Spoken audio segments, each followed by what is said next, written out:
sneezing action involved. Oopsie daisy, my burning pipe right into the cascade of black powder. Big kaboom later, dead bugbear on the ground, and a lot of people around us. Must say, I need to calculate this better in the future. Well, long story short, me and Atreya were thrown in prison. Day first. After that, we had a hearing, which I still say felt kind of rigged. But we were deemed criminals after another unsuccessful attempt of killing Ember. Apparently, killing the man takes 3 casks of black powder in the future to make sure there's nothing left of him. Because he was resurrected by the most annoying and most surely pimping druid called Ferris. I am still most certain that man has hypnotized everything in that village and is just living the good life. Then again, I did not see any opportunity of fighting my way out of there, so I just accepted my fate. Some people were a little bit more vocal, but not call names now. We were thrown into prison for a long time. I'm glad I got Ox in there as well. Goody Two Shoes did deserve a little grime on his white face. Ah, yes, where was I? Oh yeah, after prison. After being off the drink so long, I finally recovered most of my wits and I could think clearly. Which doesn't bode well for the rest of the party, but what they don't know, my pleasure and my boon. Well, we returned eventually towards the ship and had a little chit-chat with the captain. And I say, pleasant sea voyage, we returned to our harbour, our house, where I think we'd left off. And I think that's where the story returned. You're waving Yep. a little bit in and out sometimes, Pete. Oh, I'm sorry. I Is this heard him. better? Heard him Mayhem. completely. Or maybe it's just me. As always. All right, so we return to the town of Saltmarsh. You guys had some fun. You guys also turned in for the night. So it is now early morning. You are just starting to hear all of the morning clatter that you've grown so accustomed to living on this small seaside town that the harbor likes to produce. You smell that very familiar smell of eggs and bacon frying downstairs, and that sweet scent of day-old stale ale.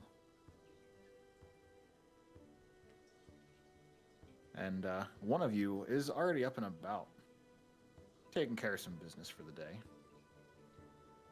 What are the rest of you doing? Guess I'm gonna wake up.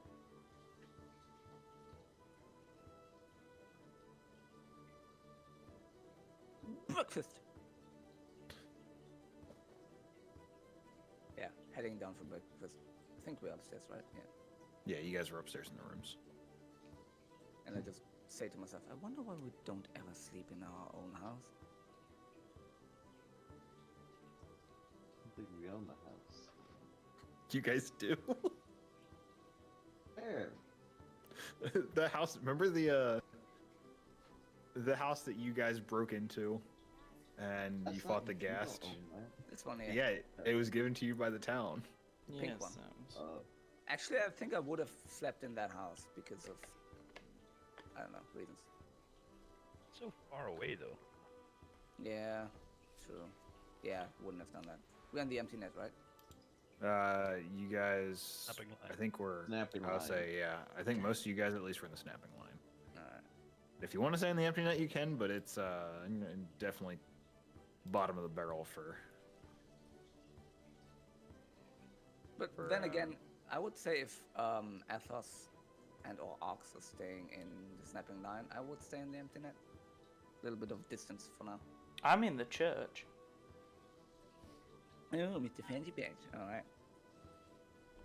Wait, Yeah, which really. church? Is it this one up here? Oh, that one up Up here. right? north, yeah, Yep. next to the graveyard. Alright, Yep. that's good. All right. So we got one guy eating breakfast at the empty net. Two guys at the snapping line. One guy at the church, and one guy that's out and about. So I'm assuming, what are the other three you guys doing at the snapping line / the church? Are you guys getting up, or are you guys gonna be lazy and just stay in bed all day? Morning I'm prayers. definitely waking. I should Yeah, have it done sounds that for just you. like a sleepover session, like the whole thing. The sleepover, yeah. Yeah, you did sleep. You did sleep with that fisherman. Slept with the fisherman. Yes, That's you- true. Yeah. Did bang a fisherman. Yeah, okay, that was in the snapping line, so I would probably also be in the snapping line then. Never mind that. We're at his house. I live here now. You hated the sex, but I liked it, so shut up. Nice. He wasn't in the tieflings as much as he thought he was. You're my little halibut now. Yeah. I always wanted a fur ball as a pet. Alright, yeah, I will just like strut downstairs and just eat some gruel and look towards the rest. Just, So, what we're doing, now? I suppose. I don't honestly know. Suppose we just eat and wait for the council to summon us.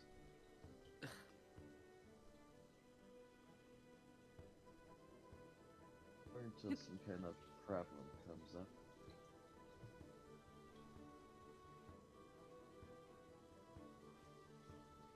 Alright, you know what? I just want to see where Athos is at. Also, I want to know what he's praying to and all that. I'm not just like Probably put like a piece of bread in my mouth and just put my coat on and my armor and walk towards the church early as possible to see what that church is about. it's probably not the best idea. I'm gonna try stopping you from going there. How do you want to do that? I'm just gonna follow you and try talking to you. Okay. Say, don't go to that church. Why not? Let me approach the church. Wait, what's wrong with the church? It's just a fucking holy place, They're- right? Not as holy as you would think.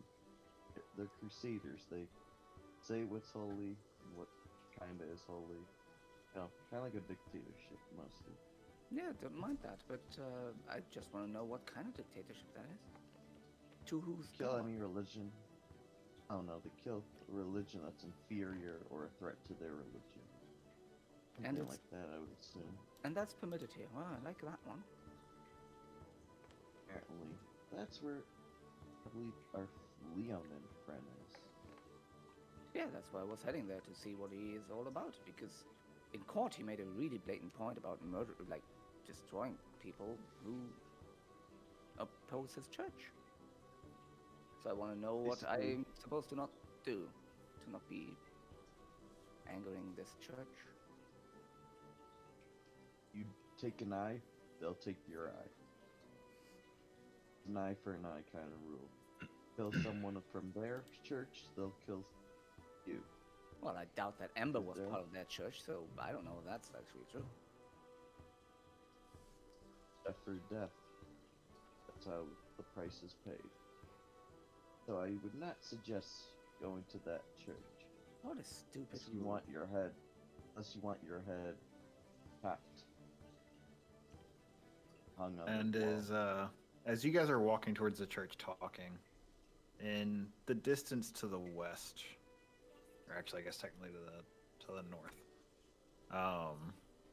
coming from somewhere around this hill, you hear small pops that sound like maybe small explosions, and you see small black clouds of dark smoke rising above this hill. And as you guys turn towards that, you happen to see a guard walking at a brisk pace. So he's walking about double the speed that you guys are right now, as you guys are just leisurely walking. And he catches up to you. Please, the council is ready to see you now. If you would make your way to the council hall, they will meet with you immediately. Hey, I must go and gather the rest of your party. What's that about? And I just point towards the hill. That's a little informative. That I don't know. I'm sure that we will be sending somebody to investigate. Oh, good God, you are. Alright, cool. I guess like Let's go. go towards the And council. so you see a few guards scattering around, running towards the hill, just trying to figure out what it is. The guard that ran into you guys continued up to the church and relayed the exact same message to Athos. And out on the hill, the guards peek the top and they see good old Pete just standing there with a big old grin on his face. And they inform him the same message, that the council is ready to see him. And they go back to the snapping line and get arcs. I'll follow.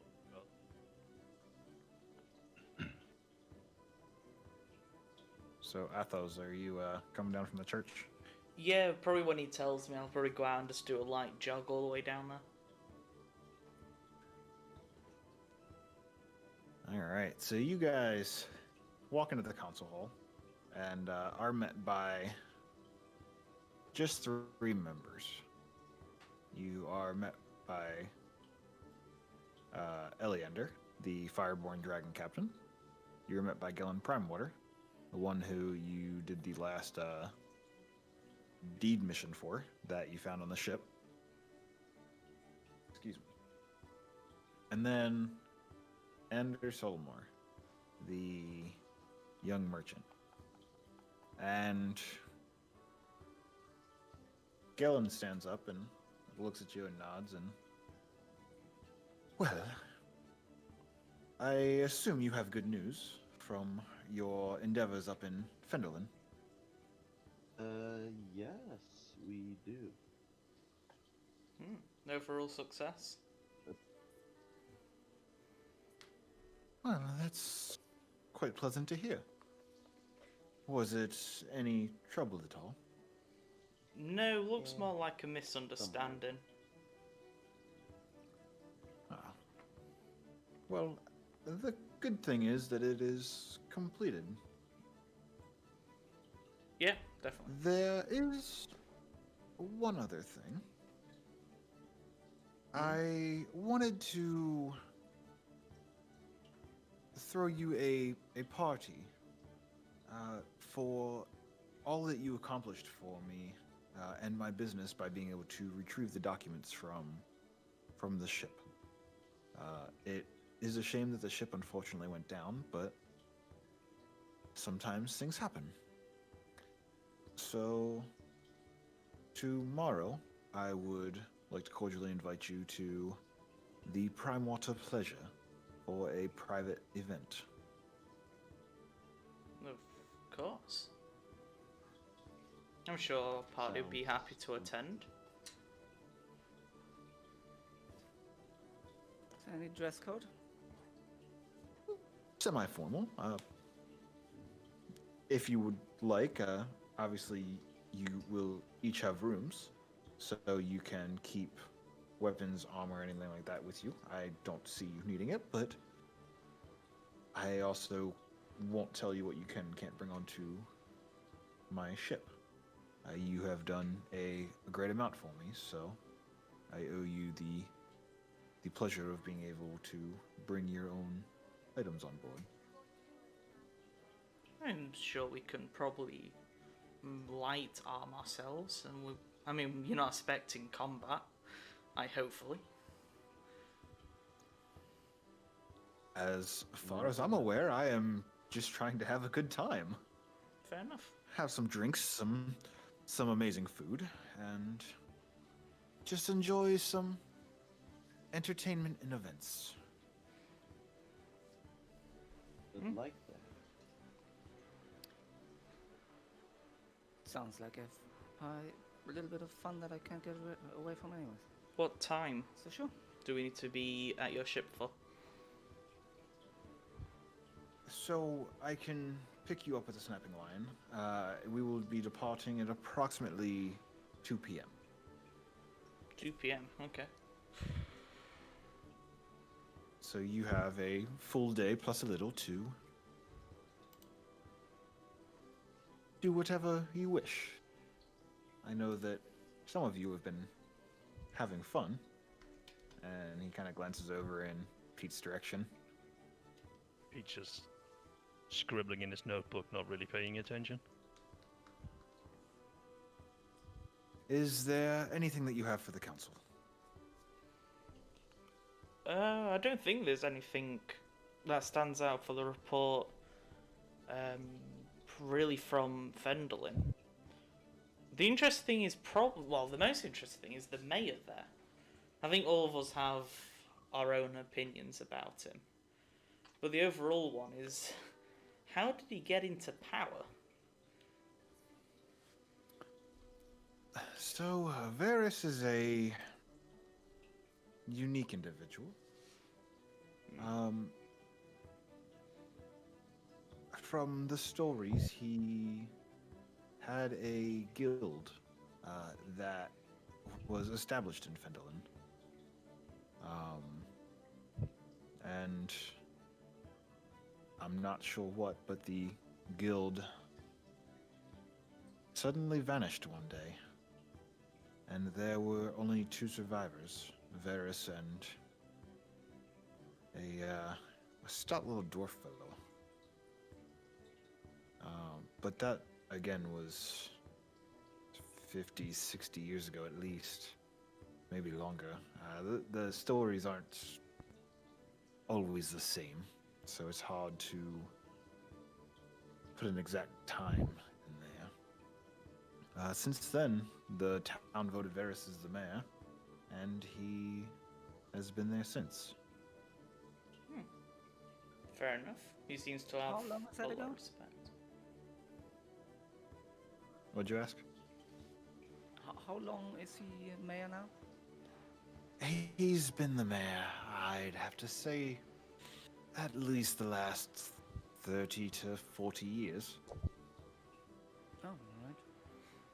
I mean, he's respected there by most people. They'll do basically what he asks, so fair enough. I've also heard he's quite a horn dog. Yep. Oh, yes. That was quite obvious, yeah. Also Well- quite a connoisseur about those things. I think you could just get rid of the quiet. He's just a horn dog. It is good to have confirmation of that. I feel like maybe I should invite him onto my pleasure boat one day. See if he can teach an old dog new tricks. Well, some things are not advised. And what would that be, if you don't mind me asking? I am afraid if you invite Varys on the ship, he would find some way to take over your ship, and before you know it, you're scrubbing the pots.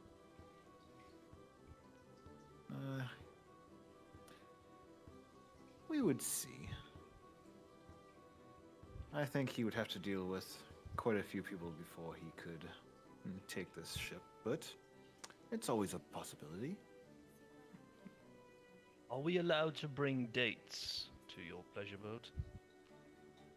Of course, if you have a Mr. or Mrs., as she looks around at all party members, you can surely bring them.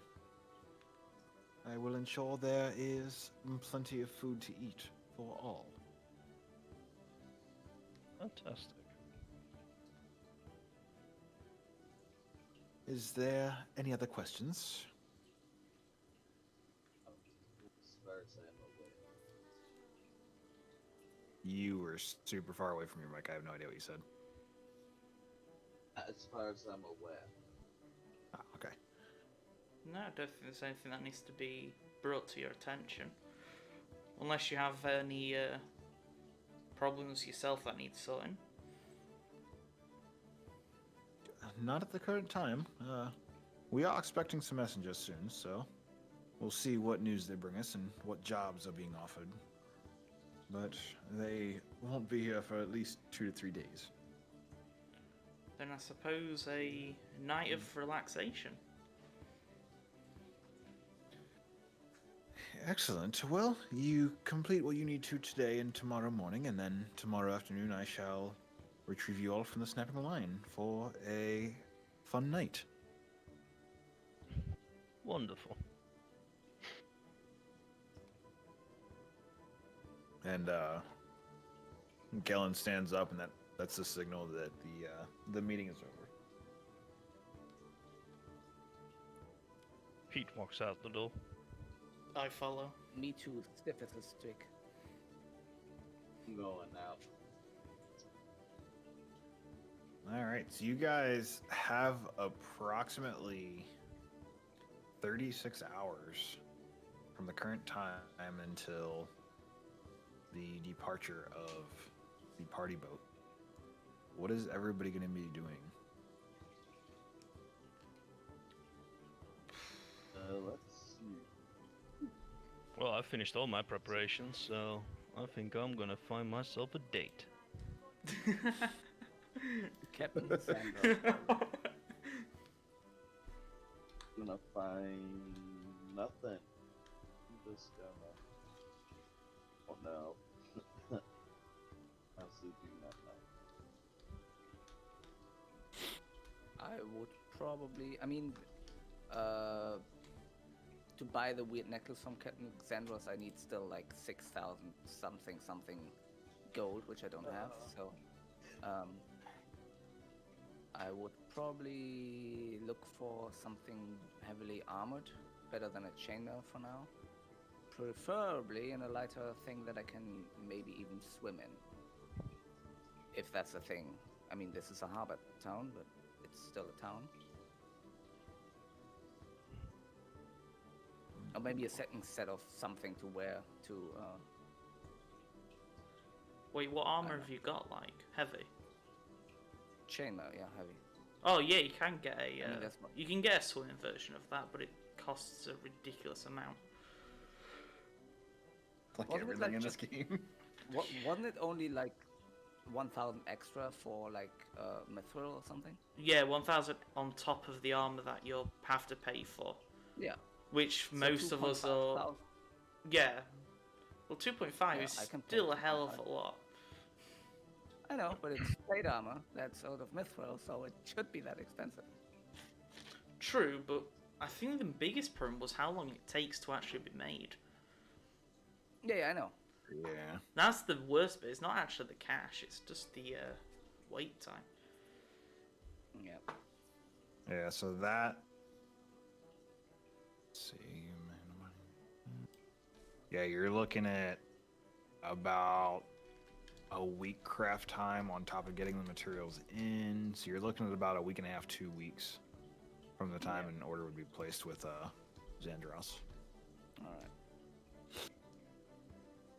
Okay, I will table that for now, or whatever that's called, and I will. The whole day, I will just strut around the fucking town and look for people that break the law, I guess. And if they break the law, if I find any thieves or anything, I'm gonna break their legs and then escort them to the garrison. Because I'm on edge. After someone threatened me in my dreams or something, so. I'm afraid you. So roll a d100, a d20, and a d6.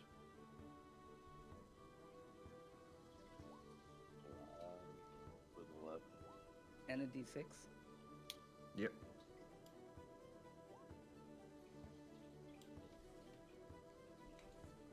Maybe All right. low is good, I don't know.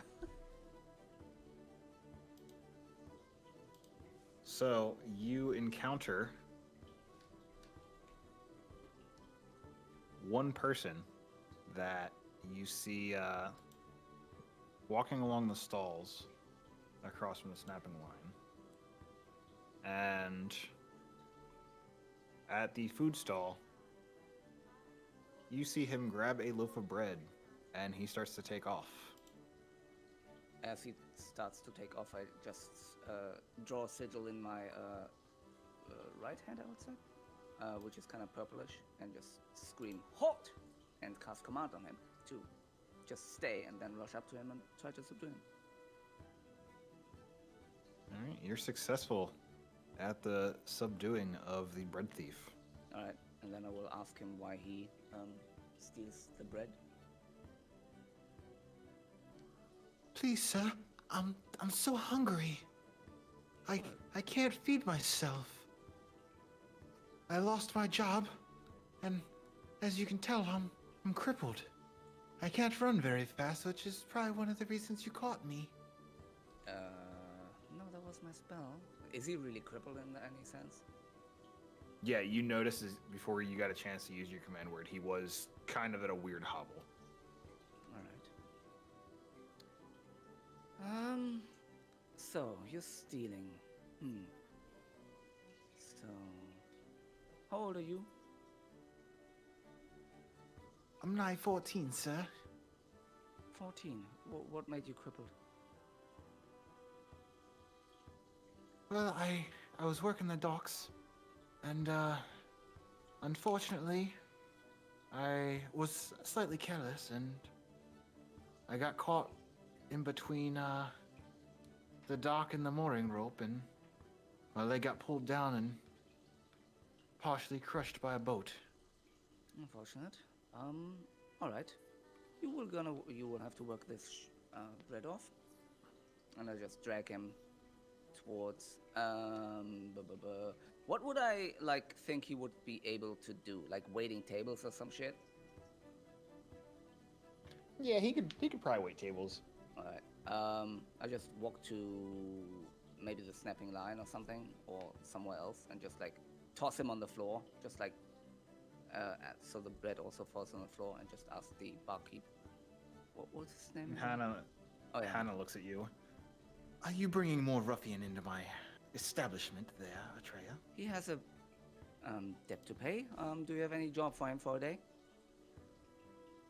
What is his debt? A gold? Yeah, I'll say it should only be like 10 silver. I say gold because also reasons. You just employ him for a day. Every surplus he can eat. I suppose. Good. Well, Otherwise, I would have probably broken his leg and put him into chains. So, good job. And just kick the boy in the ass and just like, go work your ass off. And I leave. And as you leave, she starts talking to him. Athos, what are you doing during this time? I'm gonna go get probably some fancy wear. So probably just get some better clothing instead of just my robes that I currently am wearing.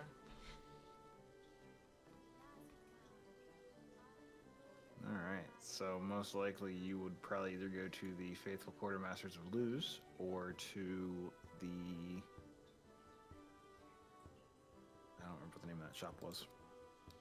Let's see, where was it at? I think it was this one right here. It was like a cloth maker. Yeah, I'll probably go to to that guy.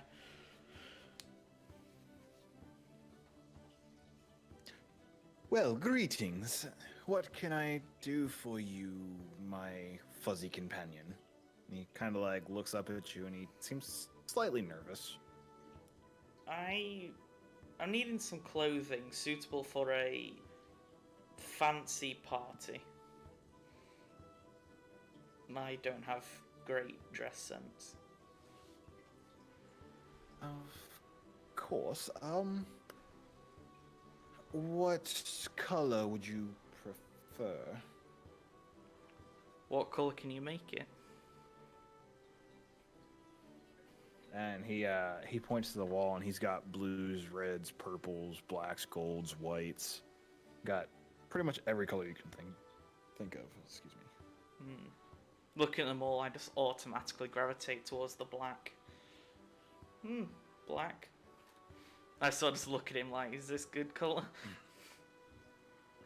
What kind of event are you attending, if I may ask? It's going to be attending with the council. I'm assuming Prime Water then. Yeah. Yeah. Let's see. No. Black certainly will not do.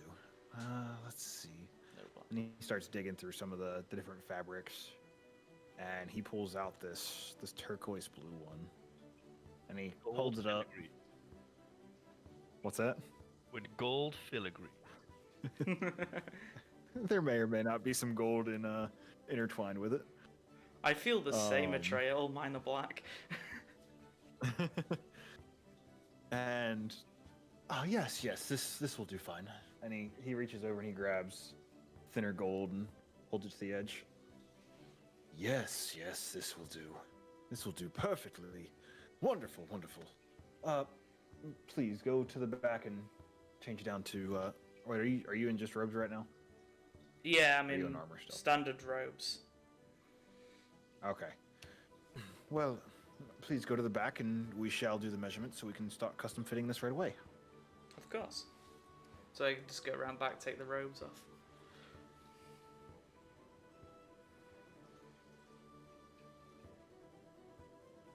And he goes through and starts doing his measurements and stuff. And as you're sitting there, about an hour goes by, and you can just see how he's transforming this fabric into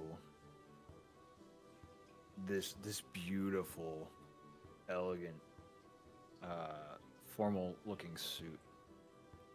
And about 2 hours later, he's completely finished. And well, please look in the mirror and let me know what you think. Sure, yeah, try it on, go in, look in the mirror. Just probably going to look down, just check all the fabric, make sure it all fits properly and there ain't rips or whatever. Hey, this is a professional seam. It is, but with a lot of fur sometimes. Yeah. I'm still like rubbing down, seeing if any of my furs like stick out, if they've stabbed through the fabric or not. And if not, then So I it know seems it's solid. like he might have put some type of double fabric to where it does. Hold back the fur. To where it does keep it. Yeah, it keeps it like matted down to where it's not gonna poke out. Okay.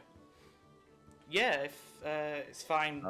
Also, I assume the mane is still out because you can't really flatten that. Mm-hmm. Yeah, I look at him. So, how much is this? And he goes over and he starts messing with his abacus. Well, luckily the fabric that we used is actually on sale, so total it's only going to be 40 gold. 40 gold. Quite cheap for such a nice suit. Yeah, I'm fine with that. I'll hand him over 40 gold. Thank you. Excellent. If you need anything else, please just know I'm always here. Of course. Thank you.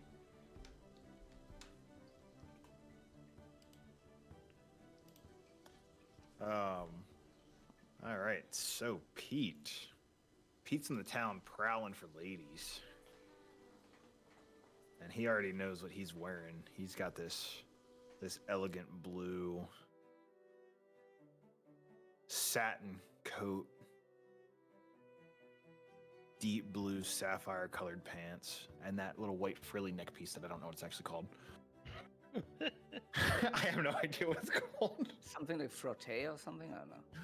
I don't know. It's like the undershirt piece. And yeah, you can see he's strutting town, and he was doing some research and found out that none of the main nobles, you could say, of Saltmarsh, none of the council members have kids that are daughters of age. And then there is one person that he sees just to the east of Anders and Owlin's house.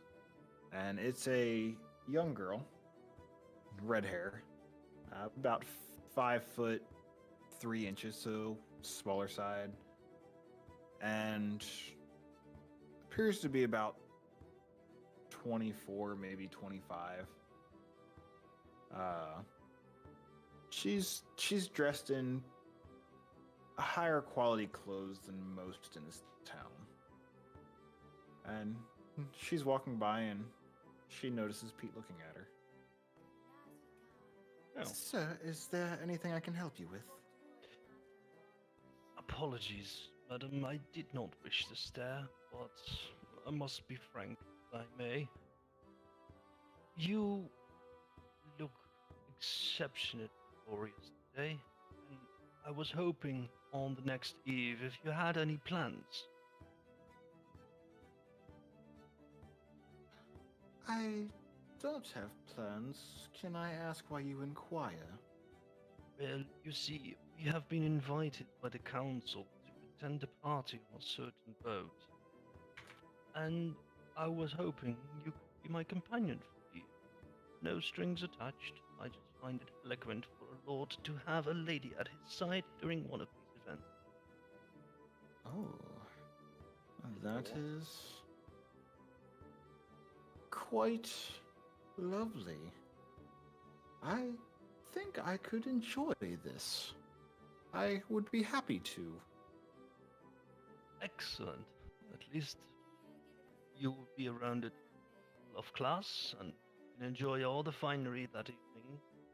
That's all on, well, the council. So, is there a time that I may pick you up? What time is the party? No, I am blanking out as a player because I have absolutely no fucking idea. 2 p.m. It's 2 p.m. Oh, well, I suppose 1:30 could work for me then. Excellent. Is there a house where I can call on you? She points to the house that she's pretty much right in front of. I live just right here. Just come and the butler shall come and fetch me. Is this a formal party then? It is a formal party, formal attire. Do I need to supply you with a dress, or do you have that covered? I have quite a few, and especially if it's a Prime Water event. If I would need anything else, I am sure that I could go talk to him. He is very good friends with my family as it is, so. Wonderful.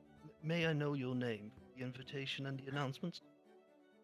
The name is Sarah, and may I have your name, as I so blatantly forgot to ask. You may call me Pete Matson. Pete Matterson. Very noble sounding. Well, Pete, I shall see you tomorrow at 1:30 then. Until then, my lady. I'll make a slight bow. I was saying she gives you a curtsy back. I walk away to find myself a One of those flowery hand things you give to ladies when you take them out on formal dates. The corsage. Yes. For the wrist, you know. So there is a flower shop. I should say it's a flower stall, and it's one of the ones down here. I don't remember exactly which stall it was, but We'll ask them to make a corsage with eloquent, eloquent band for around the wrist, and preferably roses and other flowers that will accentuate her Fancy. hair color. They nod. And what time do you need this for, sir? I'll need it tomorrow around 1 p.m. Excellent. With the use of roses, it will be 7 silver, and that can be paid tomorrow upon pickup. I put down 2 gold. Make it look fancy. Of course, sir. We shall Keep the prepare it change, right good away. sir. Guy gives you a bow, or like a nod of the head. And I look at him. Could you also make me one good-looking rose for in the pocket of my jacket for tomorrow? Of course, and red rose as well, or a different color. Red. Of course, sir. And I give him also a slight bow, and I return towards the snapping line. All right, so who didn't I cover yet? Me. Okay, Ares, what are you doing at this time? I guess Fishing. I'm gonna have to go find some clothes. Me too, but I forgot. Because everybody just wears black. I guess Yeah. before I get clothes, I was looking at the ocean, just admiring the view. You see Ares there. Ah, this beautiful smelling breeze. Are you going to be going to the Steamster as well? Yeah. So Well, you I was probably. Yeah. what's up? I might go to the other lady, but I don't know how much more expensive it will be. Miss, I don't know. Forgot her name. Sandras, whatever. Oh, Might, but I don't know how much more expensive her clothing will be compared to him.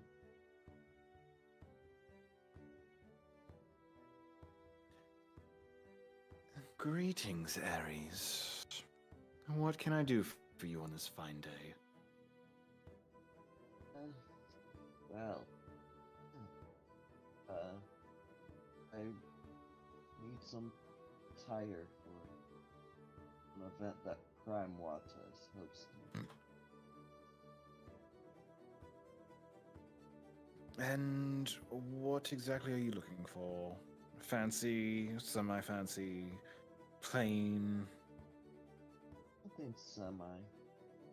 Not the type of person who waltz in looking like a princess. Yes, I can see that. Well, what color are you thinking? What would you suggest for one of these parties? Well, I don't have much in stock. She goes to this small section. This thing is minuscule, to say the least. It's got about 6 garments of clothing, and she browses through. So there's this deep green dress, a sapphire blue dress, and this bright ruby red dress. And she holds each up. Looking like quite bright. Well, it's this, or you can get something custom made. Suppose that is true. And I can For tell a you, duller green.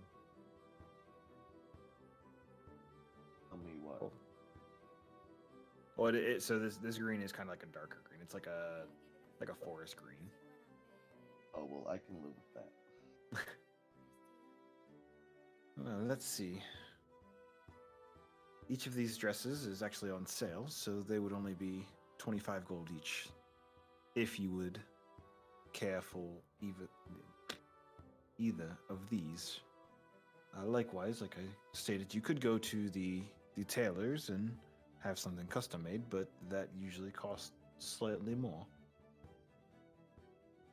Probably does. Probably does, but probably go to him later. But now I'll take that dress off your hands and get a 25 gold. No, excellent. And Ares, after the party, if you and Arx would like to come back, feel free to stop by. My door's always open for you. And she gives you a little wink as she goes back behind the counter. Us. Just give her a slight head bow. Leave with the dress. Toodaloo. All right, so you guys accomplished your tasks, and it does take most of the day to get everything accomplished. So evening time kicks around. Is everybody gonna head back to the snapping line, or are you guys gonna still I was probably tweak gonna around and check do out some the- other things? Still need clothes. Probably gonna. I guess. Yeah, I was gonna tweak the dress a little bit with the tailor. If fits or need to alter it for other reasons. I'm going Alright, for so the ring that I is- sent you. If I can find it. Let's see. Yeah, that can be made by the tailor. Cool. So, as Ares walks to the tailor, she notices that Atreya is already inside. And she's standing there watching as the tailor is working on a deep blood red jacket, and you can see from it there's a lot of intricate patterns that are being sewn into this jacket, and like a mix between a gray and a silver and black threading, and this is an exquisite top. And as he's working on it, he looks up at you, and he's got a needle sticking out of his lips. Is there something I can help you with? Yes, I need this probably altered to my size. If that'll fit.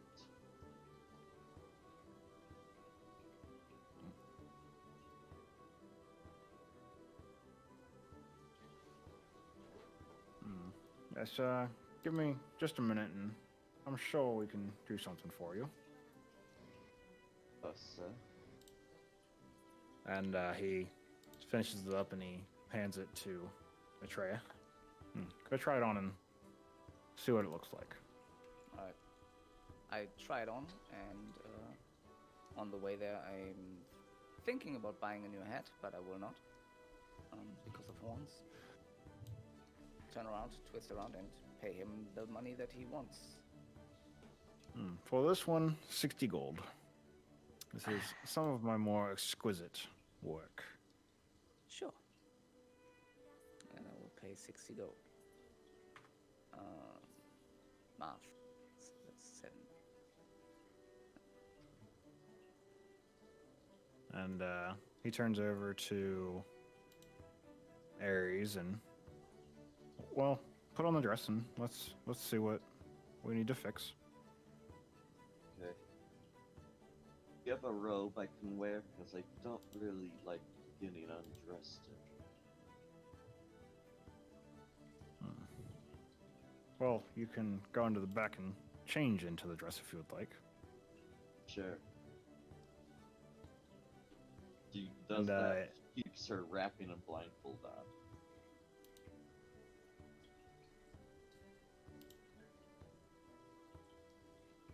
Do all this extra work.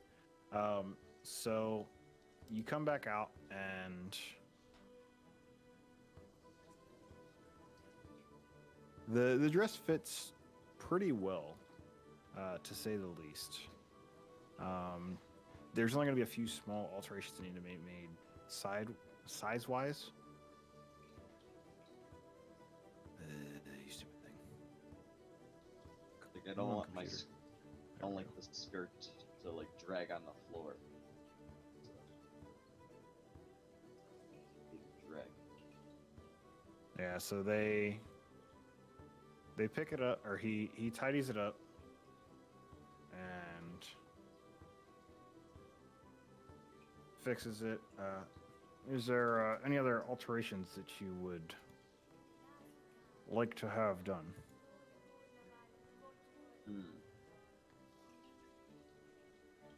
Suppose as if you got any that matches this color, you could use another blindfold.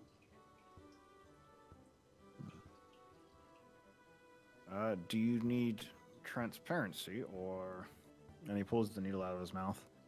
Or, transparency doesn't matter. Prefer to see out of the blindfold. Of course. I'd rather not see anyone look past the blind. Of course. Of course. Well, let's see. I think we can do something. I just stitched the symbol of that eyeball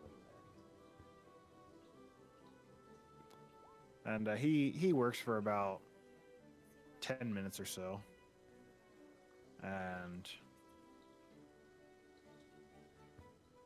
he pulls it out and hands it to you. Is this good enough? Looking at the eye, see if it like resembles the eye that I have on my current blindfold. And it looks almost identical. It's as close of a match as he's able to do by hand. My colors. Okay, this will do. Excellent, excellent. How much will it be?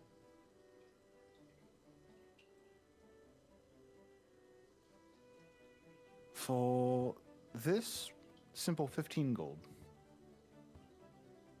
Luckily, you had not much that needed to be accomplished. Very well then. Give him the 15 gold. All right. So, everybody accomplished what they wanted to accomplish in the day? I finally did. All right. What will everybody be doing at nighttime? Probably sleeping. sleep. Hey, some people like to stay up and drink all night. I gotta ask. True. Sleep. Not this time. Pete is going to bed early. Oh, Dum fuck. dum dum. Hey. We're all doomed. Yeah, you guys are all fucked. Like Pete's gonna snap on you guys one day, and you guys are all just gonna get destroyed. he's just like even a gentleman towards women now. What the fuck? I mean, he probably was before him too. So whatever. Yeah, you guys don't know that part though. Yeah. All right, so you guys all have an amazing night right now. Everybody sleeps like a baby. I should say more sleeps like a rock, because babies are pretty late sleepers. Everybody, Also, they like not all the time sleep through. yeah, I'm thinking more like a baby that's like a year old or so. So they sleep through at least most of the night. Okay.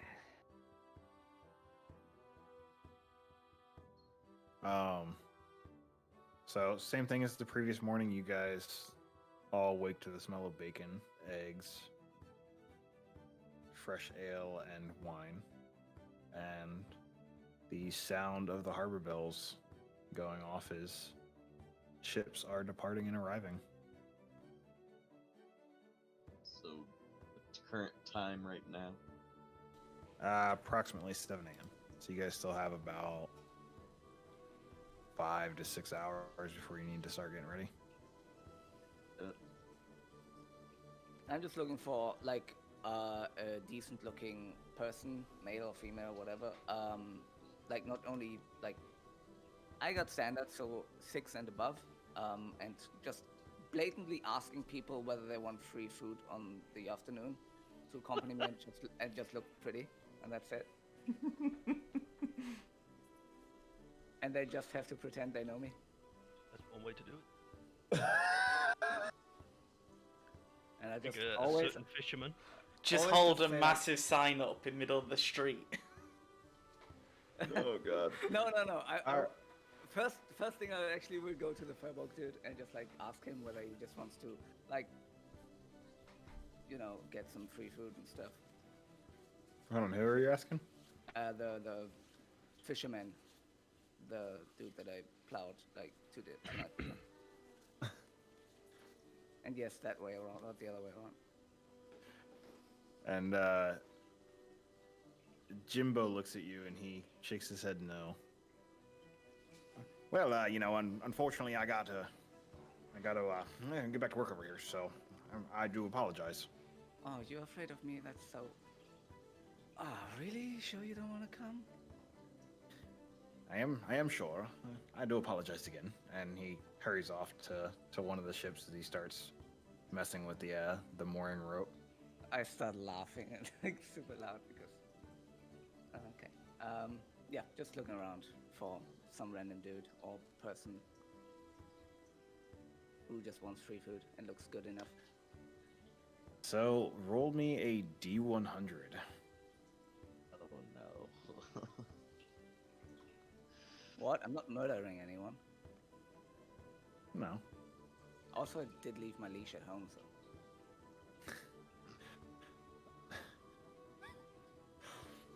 All right, now roll me a D10. Alright. You just make me roll random things so you can have more time to think about this? Nope. Now roll me a 1D5. That's for the age. Really? I hope it's time something. I'm not going to jail again. That's All right. 30. So you had an 80% chance of finding a person. The person that you found, however, was a 6. They do look slightly older. They are. Wait, hold on, I gotta do math. Wait, isn't it an 8? No, that was for the age. Oh. Oh, Oh, he's that's 80. No, he's not. He's not 80. What is he? You learn So- sailing on older boats, you know that, right? He is. You would guess about 40 years old. That's fine. How old is it, Freya? Well, I mean, that happens in the modern world as well, so sure. Also, don't judge. I mean, is he willing to come just for reasons? He is. He heard free food, free drink. He just has to pretend like he knows you. All right. At that point, you see Pete walking up to you. Good day. Good day, Atreya. Who's this? Oh, this is Jim, an old acquaintance of mine. It is. I've just made the name up. I mean, Yes, my name is Jim. I am an old acquaintance of Atreya. Correct. Atreya's. Yes. We've known each other for many, many moons. Pete gives Jim a stare. Get lost, Jim. Yes, sir. And Jin turns and he books it. For fuck's sake, man! Atreya, if you want to move up in the world, you have to do better than just pick up random street urchins. But those are the most fun. Most of the No, time. they're the most disgusting. That man didn't have anything either. I checked. So, that's your way of looking at people? Pull down your trousers, sir. I'm here to make sure you're not diseased. Look, I know no one in this town. What do you want me to do? There's Follow no me. dating process over one day. I mean, I don't know how you managed, but must be Huh? the less alcohol thing. I have style. I turn around. Follow me. Wait, you serious? Oh, okay. I just And I'm looking for a young man. He's around the age of 17. 17? Alright. So, as you're looking around outside of the Prime Water residence, Prime Water residence is this building right here. Right in between these two buildings, you find the person who you are looking for. And you call out the name Johnny. And Johnny? he looks up. And he says, "Here's Johnny." With an axe. in hand. Here's Johnny. Oh wow! Just carries like a little cart with doors behind him so he can get past it.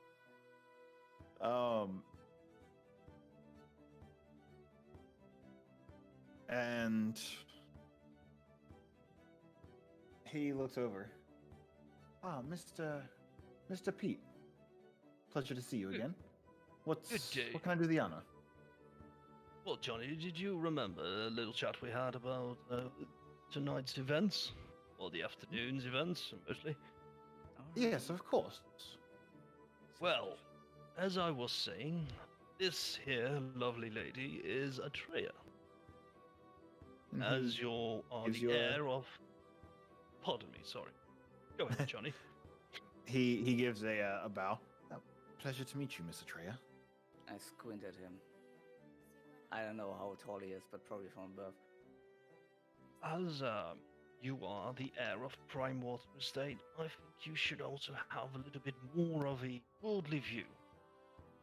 This afternoon, I think Atreya can also offer that to you. And she'd be a suitable companion for afternoon's events, won't you agree? I believe that would be quite wonderful. It is if Lady Atreya would be willing to accompany me. Can I- I roll a very disadvantaged, not disadvantaged, but inside check on the whole shenanigan here? Because it's Pete, man. Does he just Okay, like, go ahead. is he in cahoots with the boy to do something to me or anyone else? I don't know. Roll an insight check. 21. Pete, you can answer for yourself. This is Johnny Primewater. He's the son of one of the council members and one of the most influential people probably in this backwater port. Well, in the coming years, making acquaintance with noble families is a good way to step up. All right. And Pete doesn't like flinch in any way of having any second, like, more weirder thoughts behind that. Nope, he looks as stone-faced as ever. All right. Well, how do you two know each other, first of all? Also, pleasure to making your acquaintance. Boy. Well, yesterday I was wandering around the town and looking for a suitable companion myself, and I stumbled upon Johnny. We had a little chat, and young lad is very advanced in his thinking for his age, probably good education, right, Johnny? And I clap him on the shoulder. You're And too I kind. think you, Atreya, should also benefit from a little class. can be blunt. Let's be honest. And I think Johnny can rectify you in your blunt behavior and also show you how to behave. But on the Oh. other hand, Johnny needs life experience. You have that aplenty and, well, morally correct in most circumstances. I think this is a good companionship for the afternoon. Also, he's not 40. Well, but also he's 17 or something. Yes.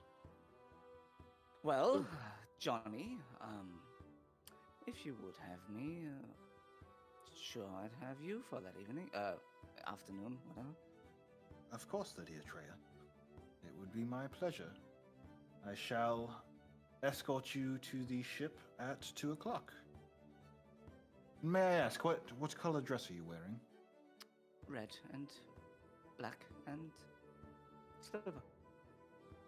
It's not a dress, it's more like a suit. Interesting choice. I shall ensure my colors match similarly. If you would, and he gives you another slightly lower bow than the first time. I must prepare. I just stand there super stiffly and just nod, because I'm a militant person. Well, that was unexpected. Have a great, whatever you're having. I just look towards Pete, like, super weirded out. You're so creepy when you're not drunk. But well, thank you, I guess. Yes, of course. Where is Athos, may I ask? Probably praying or murdering So- some people because they're too nice or something. As you guys are finishing up your conversation, you just happen to look back down the road from the direction of the church, and you see Athos in his blue dress attire, and next to him is this black dragonborn, and he is clad in a silvery suit, so it's like a silver and a white mixed color, and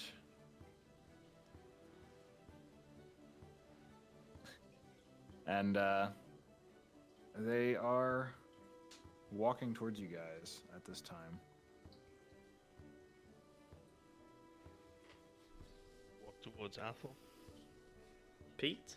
Athos, you look absolutely wonderful. Thank you. You are in good wear yourself. Yes, I thought dress up for the occasion. Well, this is my friend. He's called Nilrig. He's a good old pal back from the day. I make a slight bow. Greetings, Melvin. Name's Pete Matheson. Is he your +1? Very bluntly, as always. Yes, of course, I invited him to come and enjoy free food. He's worked with the party before, so I believe orcs will hopefully remember him. Wonderful. Well, as we are actually talking about orcs, I have a little bit of a mischief I have planned for the good man. Are you happy to participate? It's harmful. Harmless, I mean. He's harmful. I raise an eyebrow. Best selling point ever. It's harmful. Yeah, it's half the I straight see. forward. I pull out a letter, which I hand over to Athos. It eerily looks like Arx's handwriting, but really isn't Arx's handwriting if you look closely enough. Yeah. Okay. On the letter, it invites Captain Zendros to be Arx's +1. Okay. Just, you know, a little joke. So at this point, probably me looking at this, instantly Nilrig next to me would just burst out laughing. and I'm gonna That's what I thought. and I'm just gonna smile and just hand you back the lens and say, "This is gonna be brilliant." Could you do me a favor? If Go I on. were to deliver this to Captain Zempos, she would most definitely know it was me. But if you were to deliver it, no one would be the wiser. Sure, I can do this for you. Wonderful. Well, then I see you all to docks at 2 o'clock. I need some flowers to pick up. Of course. I go and hand that letter, straight away, because I assume there ain't long left.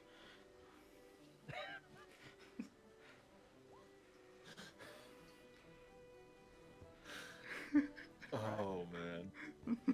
That's incredible. So It might actually be harmful, honestly. That's why I said harmful, harmless. Well, Depends on Bring it which back way, I into suppose. use of the relationship, yeah. I'm still Pete, guys. Come on. Yeah, yeah. Luckily. I'll pick up my flowers, pick up Lady Sarah, and that's for me. Everything that will happen. Do you have like a Alright. handout for the I don't know. Wait. The people, like the Black Dragonborn or something? no. So he is an exceptionally tall dragonborn, even for a standard dragonborn size. And he's a lot girthier too. But no, I don't have a handout for him because he is actually a character. I mean, But yeah, unfortunately not a character that have a token for. You guys might eventually see his character sheet. I think he's been mentioned I before mean, by I- the party. I think Orcs might have brought it up. Yeah. If you're Yeah, I know. Yeah, Arx is Turn talking. into a dragon and blah blah. Was it that one? Well, there's two. There's No, Arx Ozar, has which never is talked about Nilrig. Oh, was it Ozar he talk? All right. Okay, don't matter then. You've Yeah, he never talked heard about about. Ozar. You never heard about Nilrig then. Yeah. All right. So you guys gather your dates, and even Captain Zandros appears at the snap line to Arx Amaze. And Johnny, the son of Gellin Primewater, is the one who arrives to escort you all to the Primewater Pleasure. So you guys walk down, and the Primewater Pleasure will be the ship token that I have used for everything else because it's already loaded.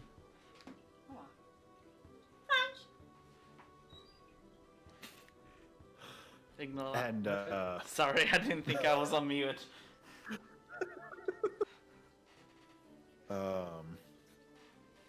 And so he walks you up, and it appears that there are only a handful of people currently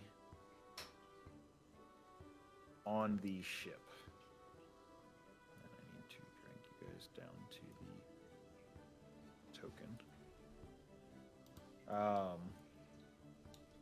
So you see a handful of people, not dressed in super fancy clothes, somewhat semi-formal. They're all standing around as a bard is playing music. And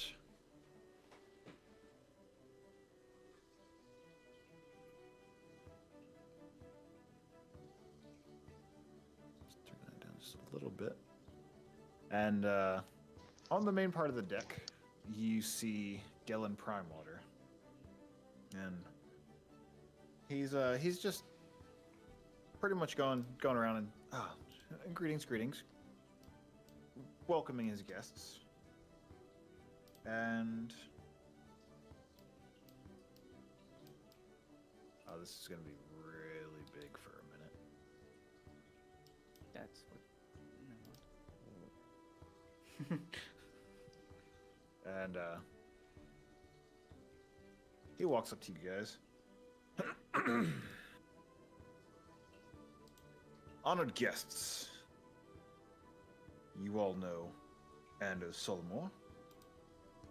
Tonight you shall meet his bride-to-be, Carmilla Fireborn. And Anders, where is Skirin? He's always in the shadows. And one of his mates, Skirin, it's kind of like his butler. I would like to introduce you later to them, since you are the esteemed guests and our heroes and the honor for tonight's weekend.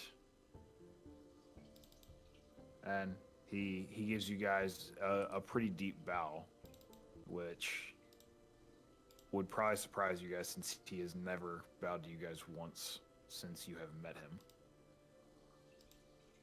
Well, please follow me, Anders, I shall get with you later. And Anders goes and he leads away. So Prime Water heads up to the back of the ship, and you meet the captain, who is just standing in front of the wheel at the time.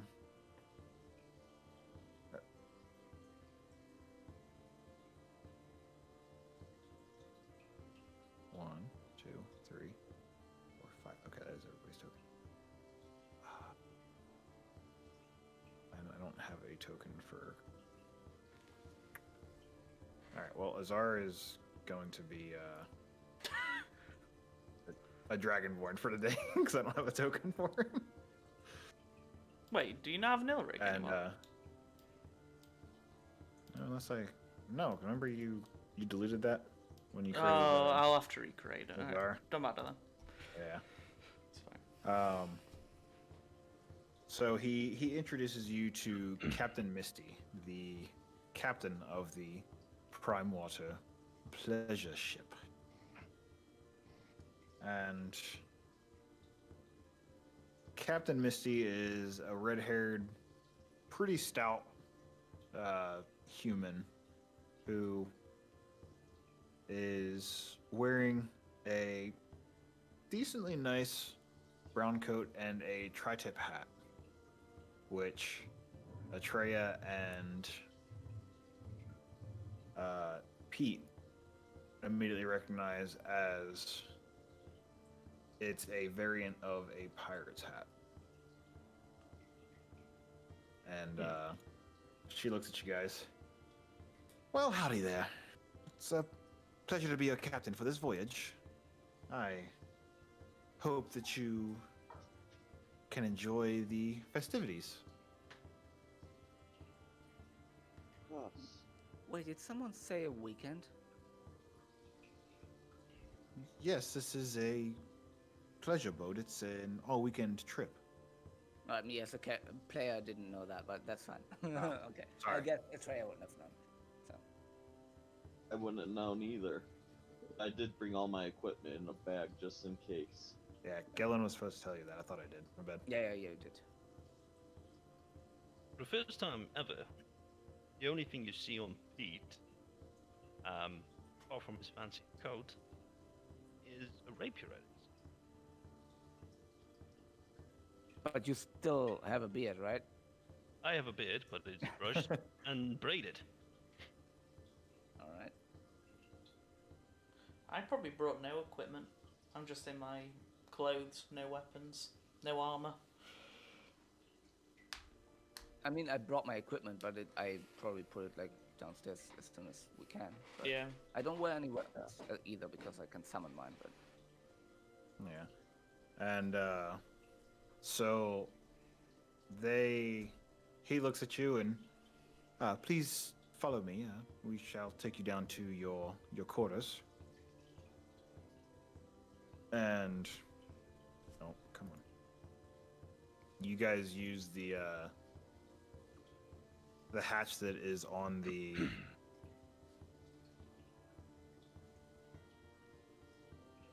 Yeah, both sorry, terms. oh, Man. sorry. My wife was making noises upstairs.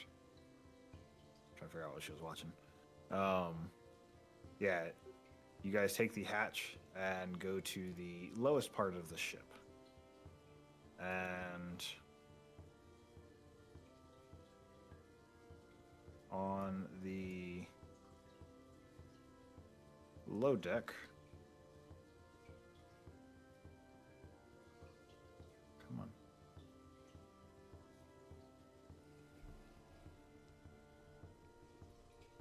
Oh, that doesn't look ominous at all.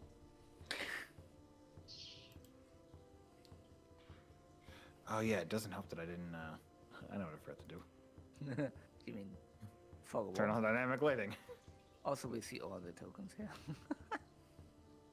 Yeah. I No, see those. So everything. those are just for when they get placed into rooms and stuff later. Yeah. Okay. I'm blind. We're blind. I'm blind There we too. go. Ah, Oh yeah.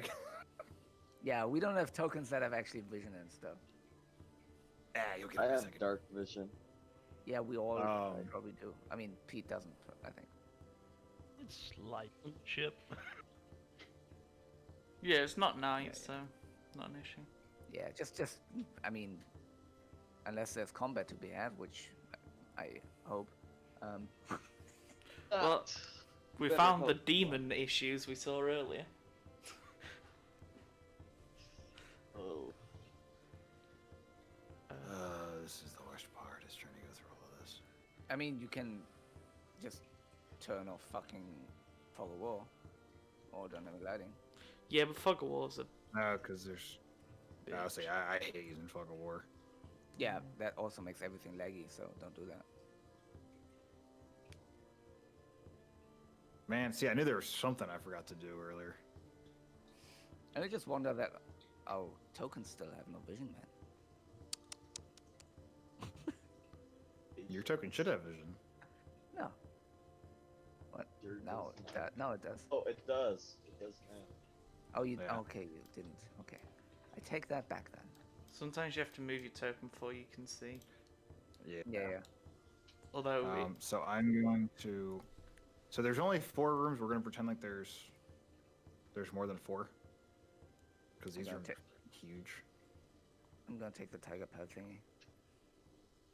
And so yeah, these are all of your rooms. So I still each room can't see. has a. You bastard. Ooh, black sheets. Yeah, never mind. I'm going for the black sheets.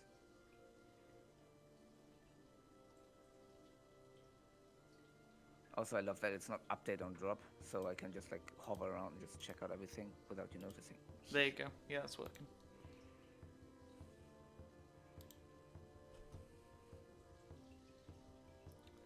Wow, someone skinned my brother. How dare they?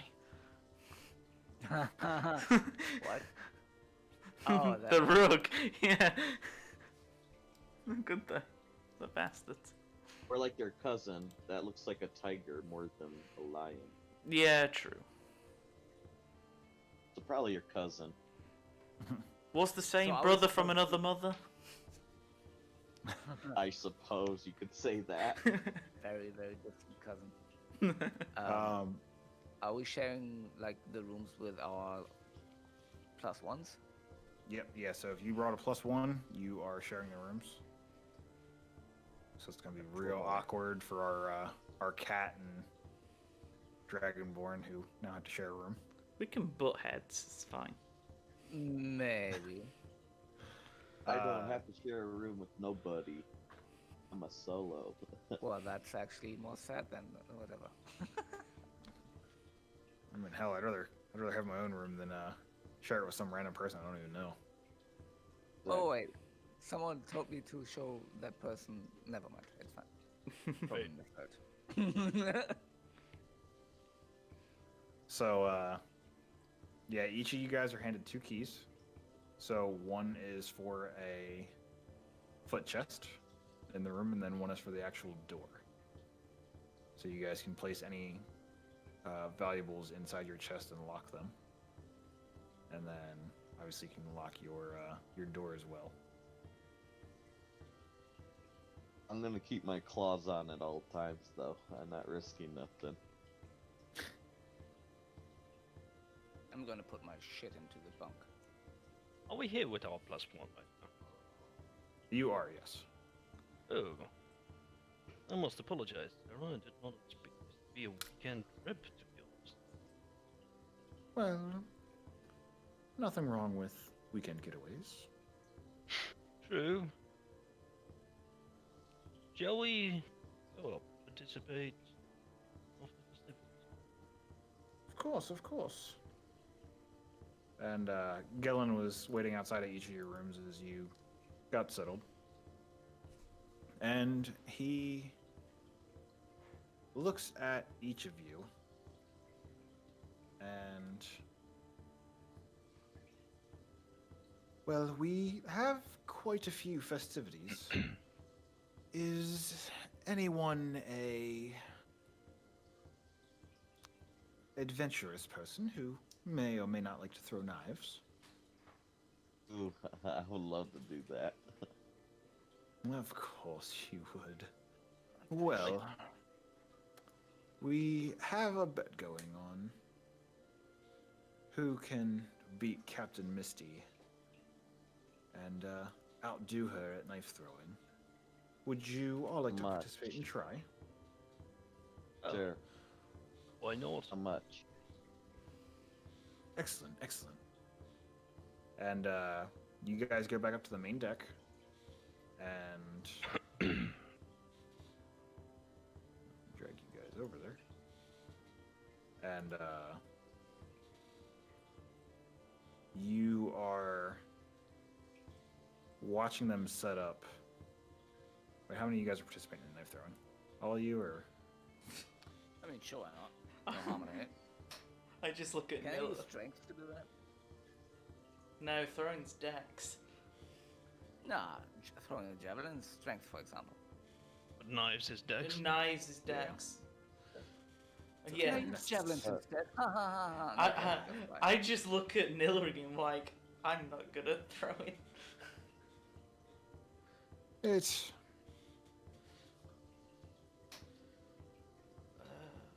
It is open for everyone. Whether or not you do good or bad is no relevance. Sure, just duck when We I throw. encourage everybody. It's fine, just duck when I throw because I have no idea where it's gonna go. That is slightly scary, but I'm used to swinging a hammer around, not throwing a little tiny knife. and so each of you guys add a dagger to your inventory if you do not already have one. Hey, second weapon I of the had campaign. one at one point. Oh, I do. I still have a dagger, yes. I do. All right.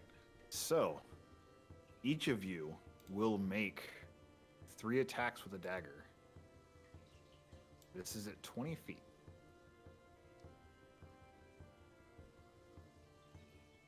So, you can attack with it? Yep. Yeah. So you'll Quick roll. thing. What's up? You can use either your strength or dexterity because it's finesse. So I can use strength to throw a weapon. A dagger? Is it? Oh shit. Yeah. Okay. No, it's only for attacking melee. Finesse when throwing is with light weapons. It's always dex. Javelins, axes, that's strength. Oh, there you go then. That's fine. Well, whatever. Yeah. Okay. Player's Handbook, page 194. The rolls might be on my side. All right, Oh, everybody, make okay. your 3 rolls. Who goes first? I will go last. I You go roll second for initiative to see who goes first. That means Nah, we're whatever. just everybody can just so one at a time. Just you know what, Athos, you start. hang on. My dagger won't load into my sheet. Dagger, will you go into my sheet, please? If you have it on a separate tab, your character sheet, you need to close that tab, reopen it, and not make it separate. Oh, Dagger. is that why? And Maybe that's why it's not rolling. Okay, fair enough. That's annoying. I'll be there in a sec. Just waiting for it to load. I could bless myself. Bless you, son. Might be cheating. Is that cheating? I can think it would- guarantee you'll get disqualified for using that. They'd be able to tell. Alright. Alright, throw your dagger, man. I'm trying to. you can do it, Apple. It's just 1d20 plus your proficiency modifier because you have no dex, I guess. Just like me. Yeah, fuck it. We'll just roll it this way. D20. I'm not proficient in daggers, I don't think. Daggers is Yeah, light you are. weapons. If you're martial, yeah, you can Roll. Roll. Oh You god. should be proficient, dude. Yeah, but I've got negative to my dex. Ooh! I told you, I don't know where these knives are gonna go. Yeah. I'm not a dex person. Me I neither. guess I will go. Guess I'm going. Oh, here I go, Dagger. killing it. One dagger. Do dagger. Oh, third one. And there we go, dagger, dagger, dagger. All right. You go Next last, up. get set. Next. Alright. Boop. Boop. Boop. Oh, that was actually not bad. Dang it. Like, for my rolls.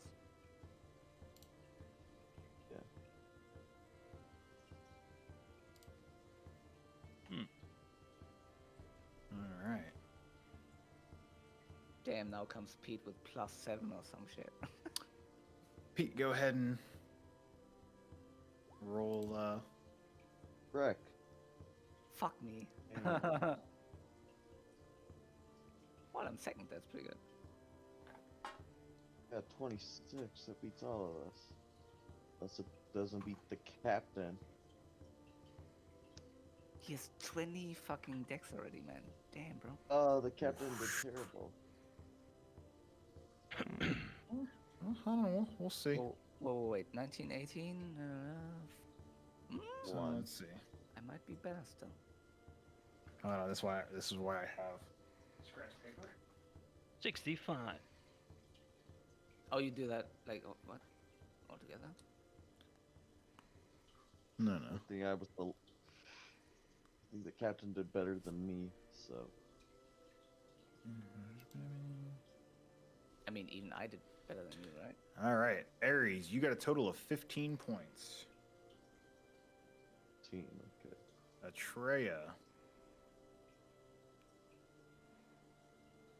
you got a total of 24 points.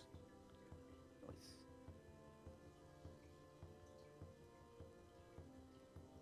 I forgot Athos.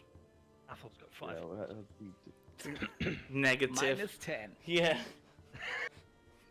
I accidentally Way to stop. Dagger in the foot. Yeah, I hit someone. Yeah, exactly. Athos, you got 13 points. How many points you got? He got 13. Okay. And now comes Pete with 30. Pete got 27 points.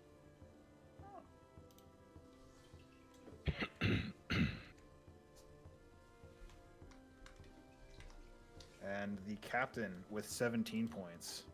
And she smiles and looks at both of you, or she looks at everyone. And she, well, you did quite well.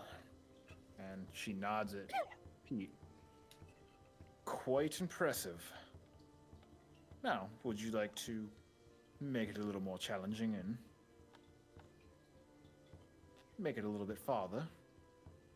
What? Are we strapping a young boy to the fucking board now? No, just moving. They're gonna move the targets farther back. Oh, okay, sure. Which means we'd be at disadvantage. So, We weren't already on it. A little bit farther, you say? are you interested? Sure. I guess I'll try it too. I don't care. Let us see what everybody can do. Alright, Athos, you go first. Let's see if we get rid of some daggers into the water. Yeah. I assume it's all disadvantage, yeah? So. Yep, yeah.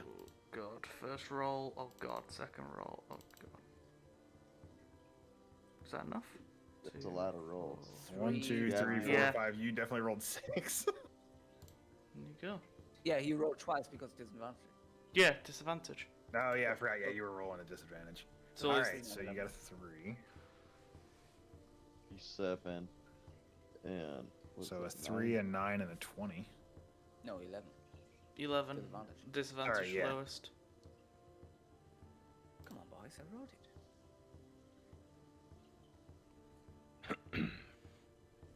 Okay, let me roll. I rolled 9 points for Athos. Yay. Alright, I'm Aries. gonna roll. Are you sure you can throw with your blindfold and stuff? No, I can't. See? Look at that. I got 21 on the Damn, last bro. one. 8, 10, 21. Aries, you gained 18 points. Aries, Better than last time. Atreya, you are up. Uh-oh. Into the water. Oh, that's pretty okay. Into the water. Like, Oh, okay. One of them actually does go flying off into the water. All right, so you got a total of 8 points. nice 32. Wait, math? Yeah, 32. Man, Points. you know, even the guy that can't throw worth anything didn't throw it into the water. Yeah. And I just like looking at Athos. I beat you. It's your own game. Fair, fair. And Shit at things. Heck, even Pete on disadvantage still does good. I mean, 9 and 11. so Pete has advantage. He doesn't have disadvantage. Because fucking sharpshooter or something? Yep. Damn, this feat. Oh, this is all I mean, just not- catered to sharpshooter boy, right? I mean, I have spell sniper, but that probably doesn't count. Yeah. No. So 11. Good with spells, okay? It might not all be Three decks. This is just the first activity. Yeah. Yeah, this is just one. Yeah. So Pete got a total of 20 points. Damn, bro. The other girl get. Phew, frick. Holy shit. Okay. Yeah, that's okay. better. So Damn, she rolled 23 points. Oh, so she beat Pete. How much did Pete get? Like 20? 20. So she beat him by 3 points. Well, I think Pete got more points the last time, so. Yeah. But the last roll of Oh. shit. She walks up to Pete and she sticks her arm out and like that. I'm gonna give you that bear grip of a handshake with pure respect.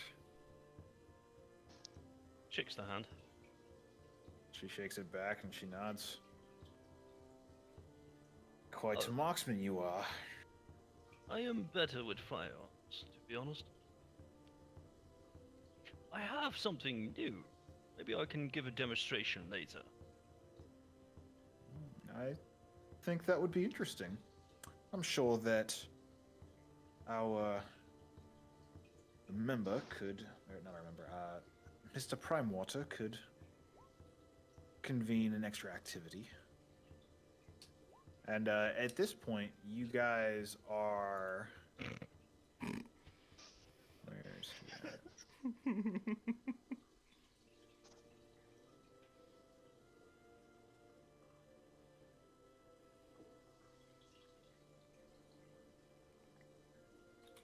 Hold on. Let's see.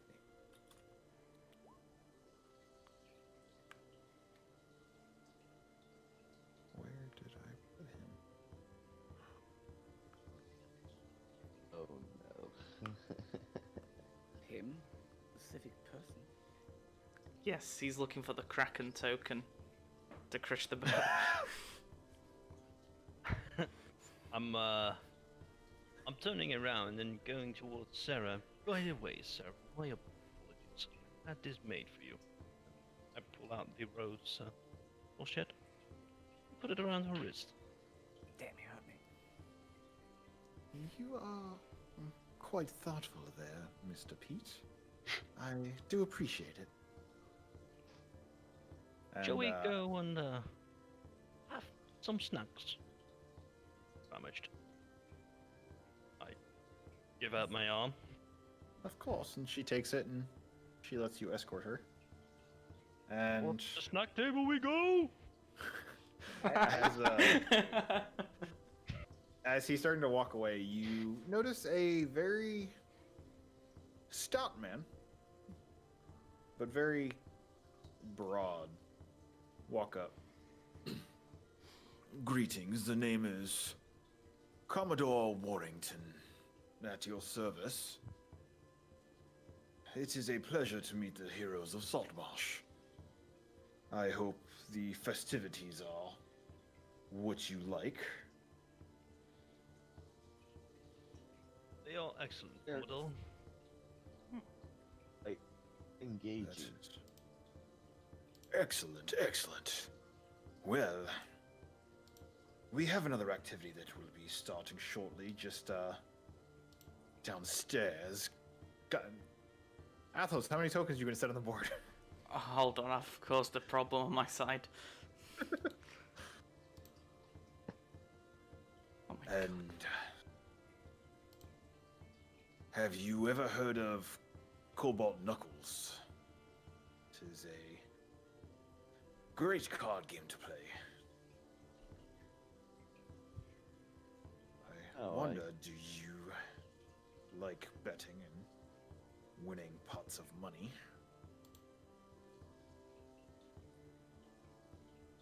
That is a pass for me. It is quite sad. I look at Lady Sarah. Do you want to play? I won't finance you. Like a decent card player. I think I would like to give this game a try, as long as they can teach us how to play.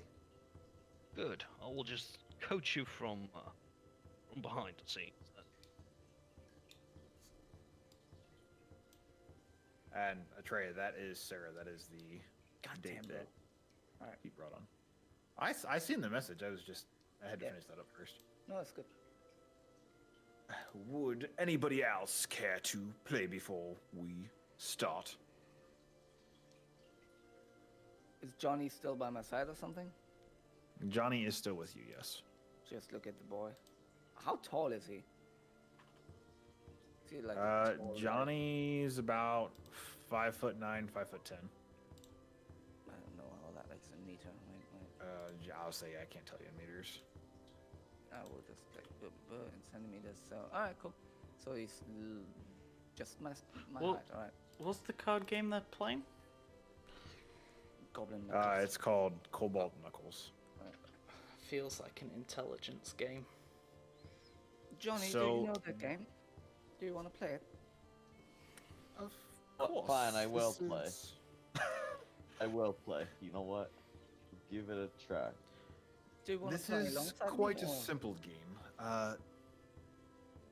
So out of character, this game it's like 21, so blackjack, No, okay. but it's using dice instead of cards. So you. So Okay, I think I know it. yeah, so the players decide on if they want to place an initial bet. So the initial bet is 25 gold per player. From there, you can raise, you can stay. Everybody would roll 2d10s. From there, obviously a 1 is going to be like an ace. So it's either a 1 or an 11. You can stay or you can hit. If you hit, you roll another d10. Obviously, if you hit 21, it's pretty much an auto win. If you go over 21, it's a bust and you lose. So, how many people are playing this before we start? Me and Nilrig are gonna jump in. Yeah, I'm doing it. I'm gonna lose a lot of money. I am too. You have a chance of winning a lot of money though too. No. So Sarah is Yeah, playing but for Pete. I would like to play alongside Johnny, so both of us play. All right, so Johnny pulls out a bag of gold and tosses it onto the table. This should get me through at least 10 games. Oh, so And many. honestly, I don't think we're gonna play that many games. We'll probably play like maybe 2 or 3, and then that'll top it out. Awesome. All right, so everybody, including the Commodore, tosses 25 gold into a pot. So how many freaking people do we have playing? Cause that's, let's see, we got 1. Let's 2. just roll initiative for it.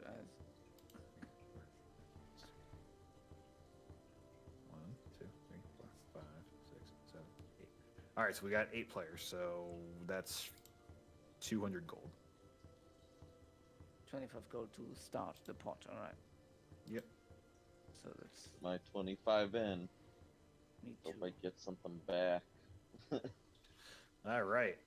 So everybody roll 2d20. 2d20s. On. I say if you use the advanced dice roller, you can roll everything together. Well, I ain't rolling nothing. Oh yeah, that's a good idea. I only got a 5 and a 6. Oh, hold on. The second number is Nilrig.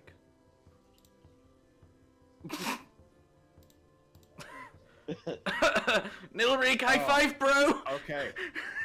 So everybody re-roll. It's 2d10, not 2d20. Oh my god. Nilrig, you suck! So I was wondering about that I just thought of it. I was like, why are all these numbers so high? Yeah, it's a 2d10. I'm sorry. because you just said like T10's okay. Yeah. Well, I was just thinking. I was like, man. I was like, how do you get a 28 on a 2d10? It's fine. I got 14, Nilrig got 10. All right. All I got. I mean, I'm getting dookie numbers. I got 2 and a 9. All right. So you were sitting at 11. Aries, would you like to hit? No, I'd stay. I'd stay. Okay, you're definitely gonna lose if you stay. I'm just letting you know that. Wait, you have, I you have know, 9, hit. right? Yeah. So I would say you have 11. So you don't have to. You don't have to put anything into the pot. Already put in a 25. Yeah, Start. that's just the initial. No, So, yeah, he's on 9, right? He's on 11. He's got a 2 and a 10, 2 and a 9. Well, I'll put in another 5. Oh, I'm Another stupid. 5. No, no. You're putting another 5 gold. Yeah. All right. So 205. So from this point on, anybody else that is going to pitch in will be required to put in a minimum of 5 gold. Go ahead and roll another d10 there, Aries. Okay, I'm rolling another d10. Hopefully it works. A 7. All right, you are sitting at 16. No, you were sitting at 18. I'm sorry. 18, yeah. I can't math. I just put another resource on my character, so I just do that. All right. So I'm at 6. Would you like to stay or would you like to hit? Okay, I can screw myself. I'll say you can either do really good or you can do really bad. Yeah. I mean, I wish I had a higher number earlier, but no, I'm kind of screwed. You said I have 18? Yep. 3 or lower. I'll say yes. Oh, You what have the- to get a 3 or lower. What the hell? I thought it was a 4 or lower. Yeah, it is a 4 or lower. See, I told Yeah. you I can't do math right now. It's 21. Wait, I thought it was 21. It is Yeah, 21. he's got 21. 18. Oh, wait, yeah. Yeah. He, Yeah. I told you I If you- can't do math. If he rolls a 4, it's 22, so he's fucked. So yeah. Yeah, three or lower. You're a lower, okay. Ooh, Hit it, I want boy. to hit so bad. I want to hit it so bad, but I have to put another 5. What? 5, I'm putting another 5 in. Oh my gosh, I keep it in.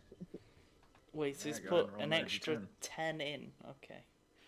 I Yep. think DM has to keep track of the pot. Man. Well, it's 30 Another 35 5 gold right now. Okay, let's Yeah. see if I get a hit. Should I just roll a lower dice so I don't screw myself? No. Nope, D10, dude. you have to roll a d10. No, I'm getting screwed. Watch. Oh, Oh, man. Okay. All right, Bust Aries out. bust. He is out. Yeah. Pete, she hasn't actually rolled yet. Wait, did you roll for her? Pete, roll 2d10. ouch. I just Also realized you didn't Told roll you it for was her. gonna be bad. Do I have to roll for Johnny as well, or does he do it himself? So I will be. Oh, I guess I should roll for Johnny. Yeah. All right. Ooh, Johnny's doing extremely good right now. Maybe. I So- don't know how that gun works, so yeah. He's at 21. So if nobody else gets to 21, Johnny wins the pot. Wait, who's at 21? Oh, because the 1 Johnny. is also an 11. Okay. Yep. A 1 is a 1 and 11. Okay. Got it. So Oh, yeah. probably have to bet for another car, right? I was away for this. I had to go to the bathroom. So you don't. Well, yeah, actually, you have to put in 10 to play an extra die. I suppose we Sure. can drop out because it's 21. Financing the lady. Hey, All right, go ahead and roll for her, and let's see what she can get. Ooh, 18. All right, so you were at 18. If you're at where I am, you're gonna be screwed. She kind of looks up at you. Is there a chance we can win, or is it futile? Should we turn down the cards? I always say either go the full way or quit at the start. So she taps the table and go ahead and roll one more d10. Frick. Nah, bitch. You're so good. Oh, got 21. Why? Okay. I tap her on the shoulder. Jojo, my lady. The frick? How does he get luck? This is BS. All right. Johnny a pick. Holy shit, dude. Johnny's like, okay. Good job. Wait, who's next now? Who's next? I think I'm the only left, right? Alright. Now Athos has to roll for him and Nilrig. But are you folding for both? You know, me and Nillerig aren't intelligent fellows, so we're gonna go for it. I'm gonna. All right, go ahead and roll for I'm gonna- Athos first. So 10 Yeah, golden. I'm gonna rub my chin, and be like, you know what? I might get lucky. Rolling an 8. Oh god. I think that's a bust, right? Yeah. It's a Yeah, bust. that's a bust. That's 22. It's a bust for him. Nilrig's gonna do it too, because you know, Hey. no brains at all. So Nilrig has 18. 17. Wait, what did Nilrik have? Nilrig had 10. Nilrig had He's got 10, se- and I got a 7, so that's 17. 17. That's a very good point. I mean, very high chances of you getting good roll. I know, yeah, because Or failure. 2 at 21. Fuck it. Nilrig's going again. Ugh, that's dead. Nope, you busted. Yeah, we're out. I'm just looking towards Johnny. How does this game work? So right now we have 2 winners, right? So when there are winners, the pot is split evenly. All right. And I just look towards Johnny. It's just like, I mean, the money's going for a good cause, and I hit it. Let's see, that was Johnny's. Where did I roll that? Okay.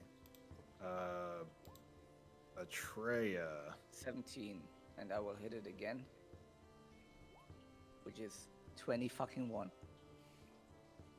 All right, 3 winners. Damn, bro, that's lucky. You split 210 with 3 people? So I had to do two. So it's more extra than 210. No, so it's only 10 extra. So everybody's pitching in 35 who continues to play, Okay, okay. which has actually been everybody. So how many people are playing? 1, 2. I 8. think it was the first one out, so I'm not pitching nothing. So there's actually 9 because I forgot about Johnny. Alright. I mean, he's Johnny, man. Johnny's Alright. here. 9 times 35. I am not trying to do that in my head. I will tell you the number. 315 gold divided by 3 is 105 gold for the 3 winners. All right, so Atreya and Pete add 105 gold to your character sheets. All right, and I'm back to normal, kinda. I earned 10 gold. Would have Nice. been at 2,000 if I won this pot. I take the money that I invested and I give the rest to the lady. Said, well, you can buy something nice for that. You're such a sweetheart there, Pete. You played. I just counseled. All right, would you like to play this again, or would you like to continue on with our adventure? I would continue. Continue. Continue. Yeah. I ain't betting nothing no more. What do you But think I am, made of Atreya would money? Atreya would put one stern hand on Johnny's left shoulder and just like, well played, boy. Oh, man, sorry. Well, when you have free time, gambling's a way to pass the time. All right, what else can you do? A whole slew of things. Besides accounting. Most things are better discussed in private than in public. Ooh, all right.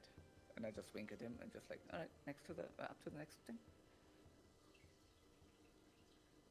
Atreya completely misses every point, don't worry. All right. So, Prime Water comes up, and at this point, he lets you guys all know that it is time to prepare for dinner. Oh, I find this an excellent moment to demonstrate something I have built. Ah, Pete, what have you built? Come on up to the top deck. I'll show you. So everybody is now standing on the main deck, and all eyes are on Pete. As I go with my hands behind my back into my coat, and eventually I take out, well, what looks to be a gun infused with a mortar. Oh. Call it the Black Spot.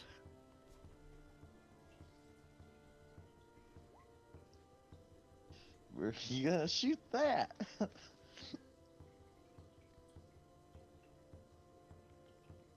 And I stand near the deck and I say, it works similar to most firearms, only the reloading is a little bit of a tedious task, but the reward is destruction. As I take out a shot towards the water.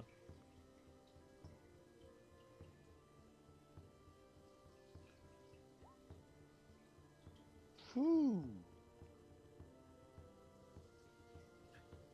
And You hit It the creates- water. DC 10. it creates quite a splash. And actually, before that, roll a d20 there, Pete.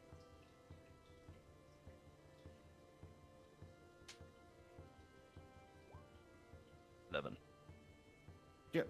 So yeah, it makes a nice big splash, and as he shot it, it kicked back quite a bit to where it forced him to take a step back to stop the recoil from knocking him on his ass. So you can tell that this black spot has a lot of kick. That was impressive. Can you do that more often? Yes, only I need to make the canisters, which are, well, tiny infused cannonballs. It's quite a tedious task. I can only carry around 2 rounds at the moment with the materials I have at hand, and that was one of the rounds. Ooh, I'm going to is it reload it effective? and put it back now. So you notice it takes a little bit of time to reload this. Longer than it does as you've seen him use his pistol and his rifle. This takes considerably more time to reload. That's a nice entry. Frega, I wanted to say, but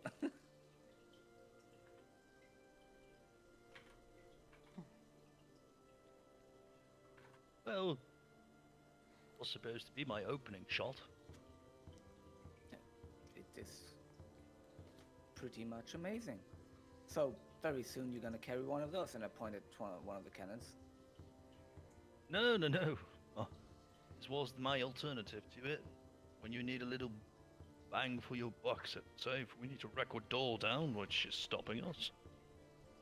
I also put a hand Doors. on your shoulder and just say, "Sober Pete, you are scary." I know. But you know, doors are adventurers' banes, and I wanted to have a weapon against them. Oh yeah, especially when there's druids behind them. Especially when they're druids behind them. So I put the gun away. yeah, you guys are all taken down to the lower deck, and or I'm sorry, the mid deck.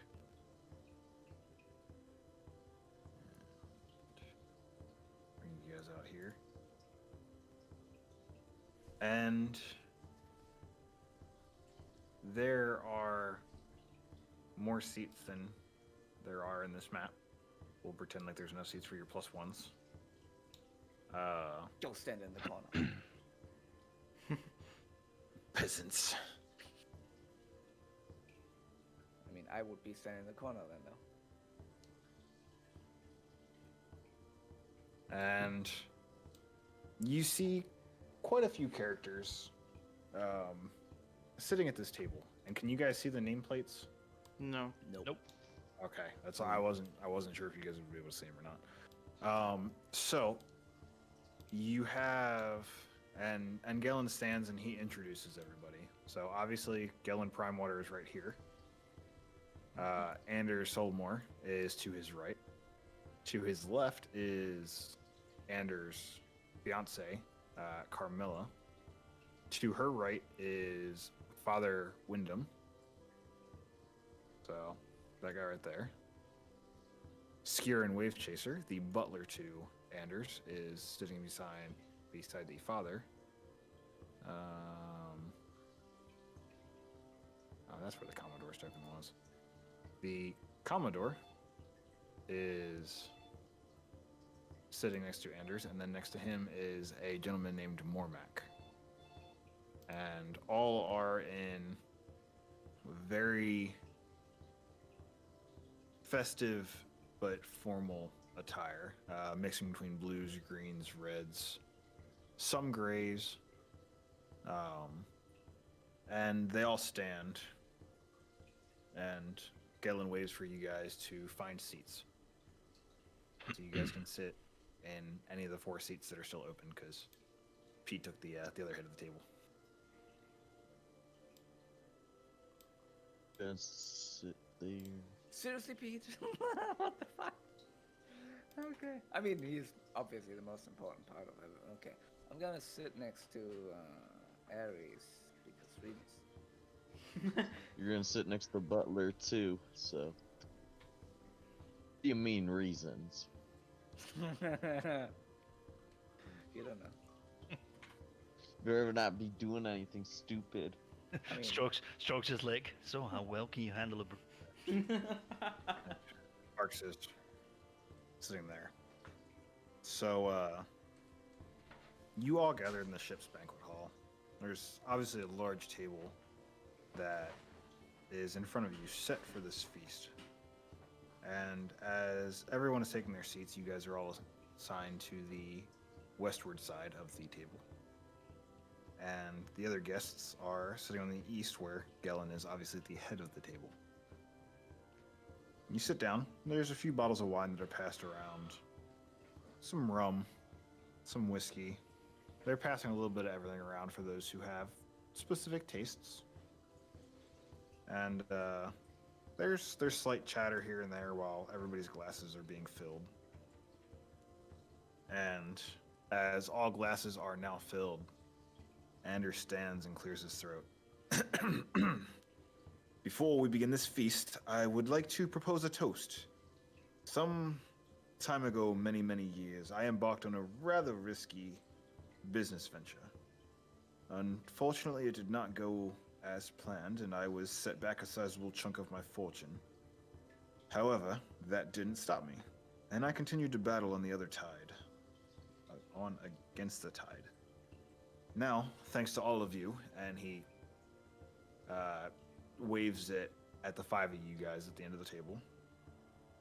Saltmarsh is about to have the biggest economic boom in its history. This trip is for you.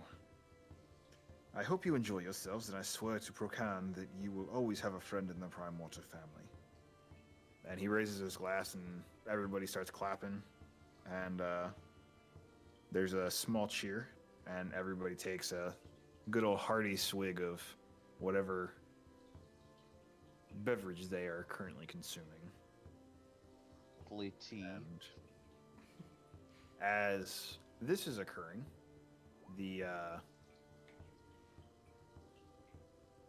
that is a question for Pete. Pete, what are you drinking at this event?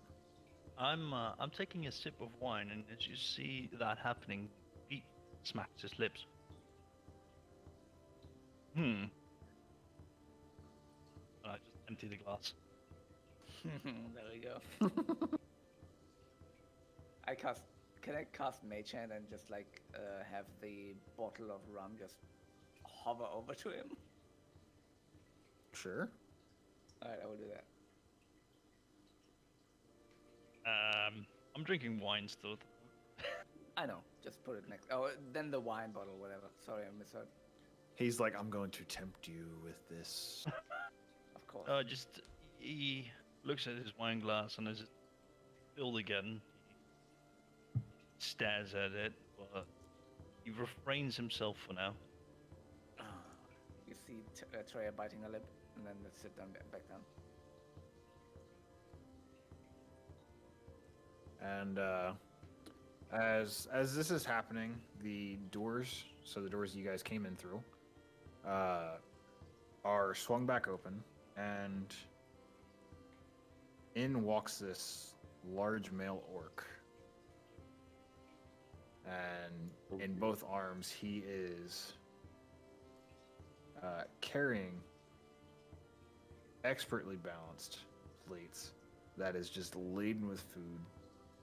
And he starts to hand out these plates to your group, and obviously he starts with Gellin, and then he moves to you guys next. So he bypasses everybody else at the table currently. And he looks at you guys. If you would give me just a moment, I shall return with the rest of the food.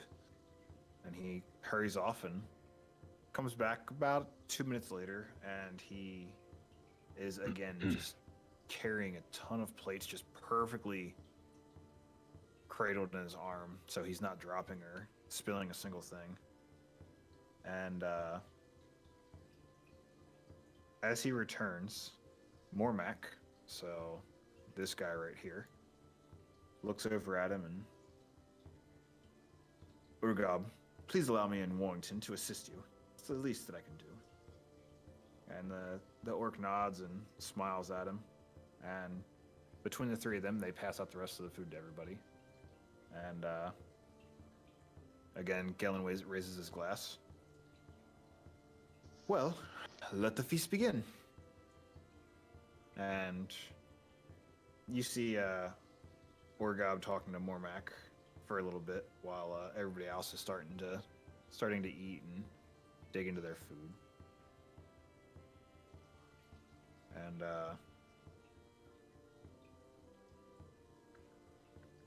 During this time at Saltmarsh, would any of us, I mean, some players do know more than me, but know anything about these four people? so the only person that anybody in your group knows about, no, actually, none of those guys. Arx has heard of Skirin before from talking with Anders because he is his butler. But none of you have met any of the four characters that are closest to you. So the butler is the one next to his wife. No, so the butler is this guy right here. Okay, because the other one looks like a butler. What's his name? Skirin? So yeah, this is Skirin Wave Chaser. Like this? I don't know. Skerrin. Because it's overlapping with my stuff, so I can't see what it actually is spelled right. This guy right here is Father Wyndham. He is a religious man that is friends with Gellin. And then Carmilla is the female that is seated next to Gellin's left. And 100% not a vampire. I just found a noble picture with a dress. No, because Camilla. That's fine. Yeah.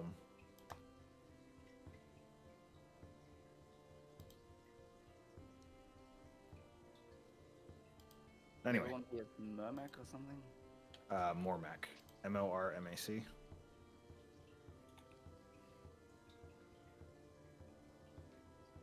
And then the guy next to him is the Commodore. So he's the one you guys were playing cards with.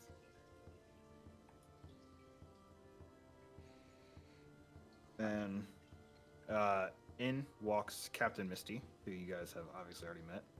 And she walks past everybody, walks to Mr. Primewater, and is whispering something into his ear. And so he's busy communicating with her, and Mormac is currently off talking with the chef. So you guys seem to have a little bit of free time to interact.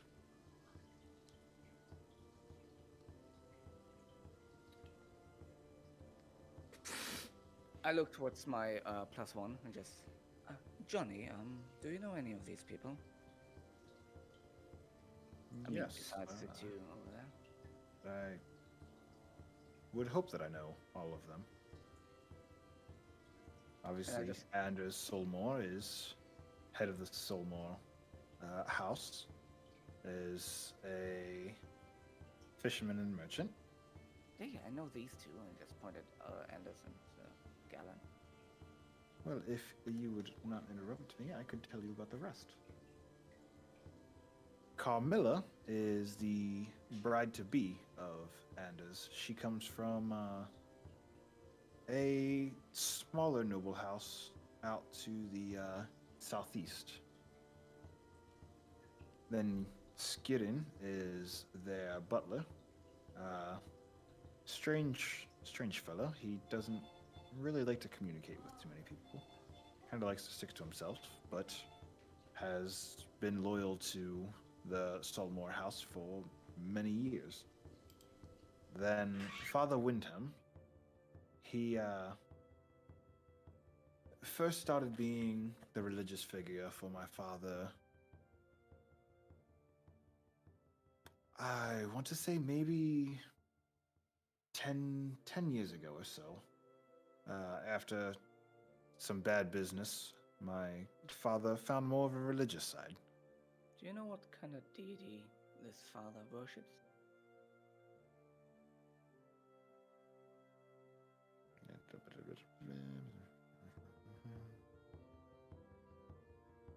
Can I also like very blatantly just like lean a little bit over the table and look towards Father Wyndham and just like check if there's any religious symbol. So you see a religious symbol. It is a blue circle with green waves and a trident going through the center. Is that the bitch queen or? Now, so Johnny whispers, so because of the business that my father deals in, Father Windham is the leader of the Procan religion. So Procan is the god of the seas. So yeah, Procan.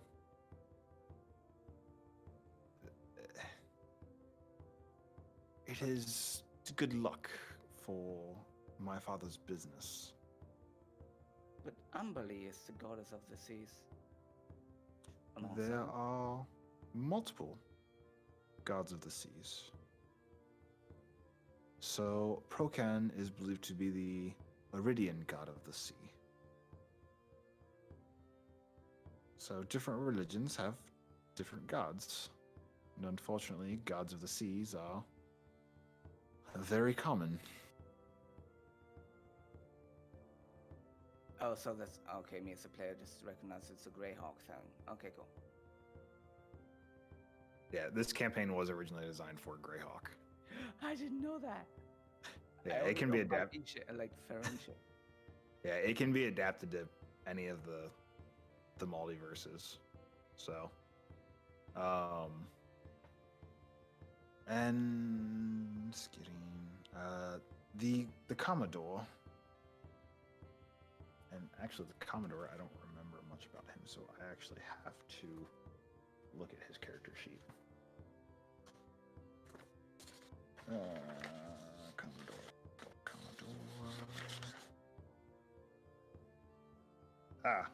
So he explains that Commodore Warrington is a sea captain, and at one point he was a pirate. He was captured, and he was given two choices: to either hang, or they would spare his life and have him betray his ship and its mates. And he chose the latter. He betrayed his shipmates, and due to the information that he provided, they were able to capture and kill multiple pirate lords. Yay! My favorite topic, betrayal. I think I would have oh shit. And the last, and he's not really like, because he's still somewhat speaking quietly. And the last one, Mormac, he's a family friend from a long time ago. The Seymours and the Prime Waters grew up together. My father and Mormac were playmates as they grew. So he has been around for many years. I'd say at least 30 years, maybe more. Right, thank you. That was very informative. Of course. Yes. Also, sorry for interrupting you. I just wanted to save some time by telling you the things that I already knew. But to know one, you must know them all. There could have been gaps in knowledge. Good point. Pete was fucking right.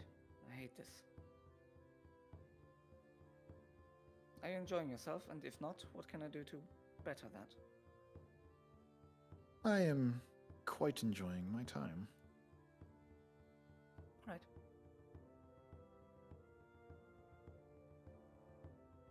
Time for others to do things.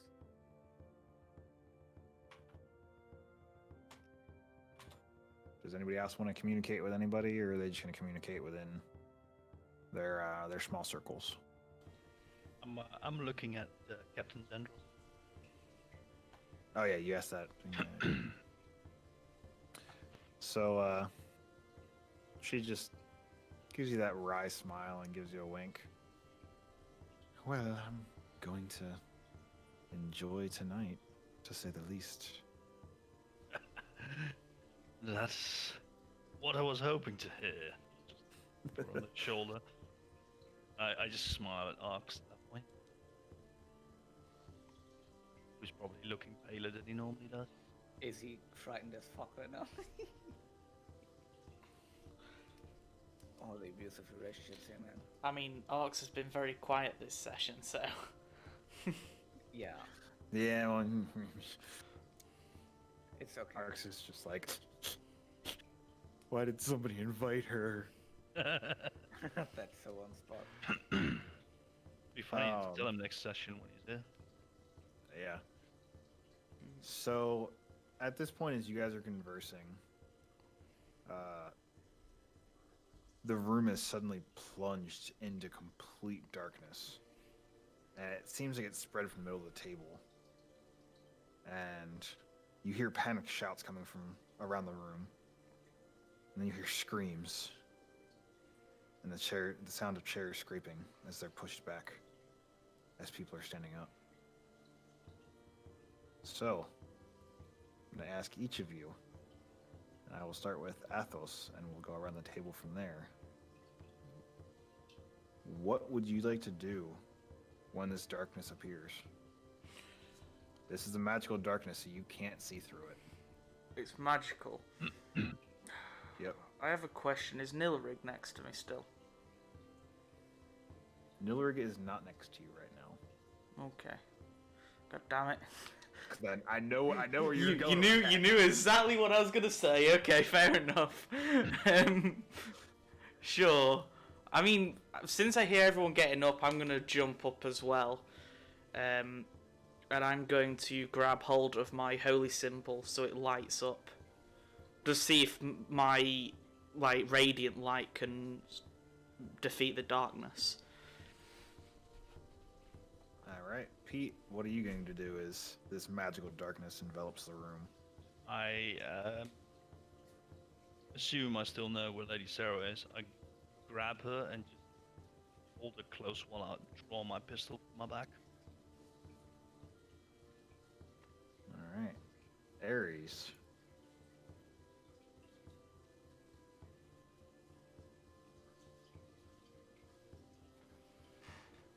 Ares Ares? still AFK?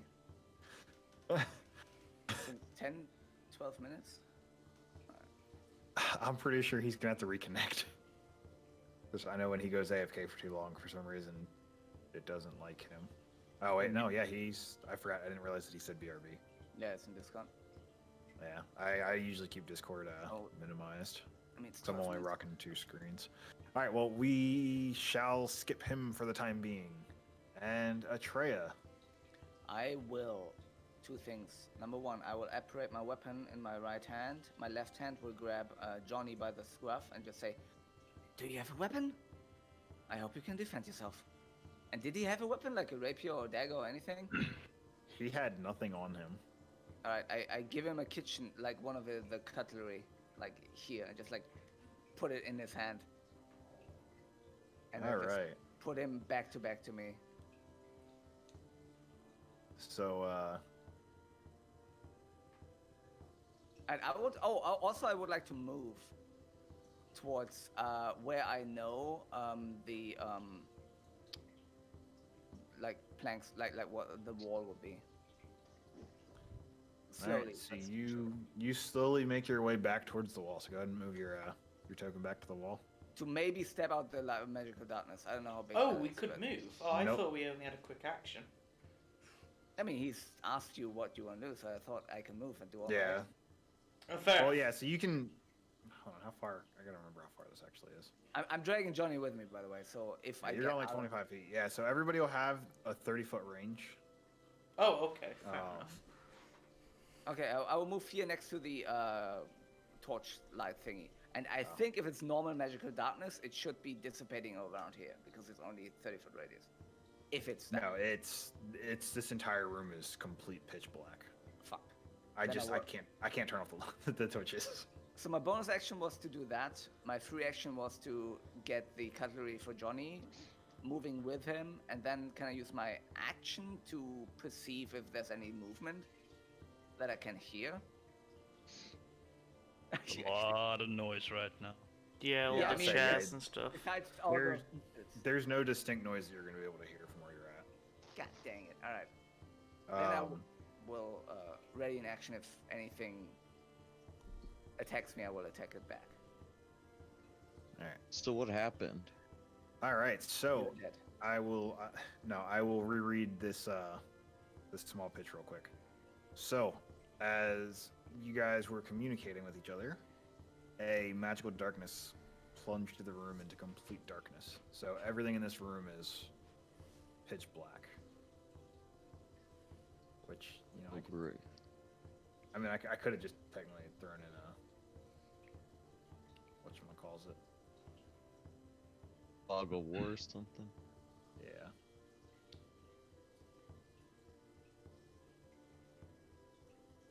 Nice. Ugh. Did that work for you guys at all? Yeah, I'm blind. Yeah. Yeah, okay.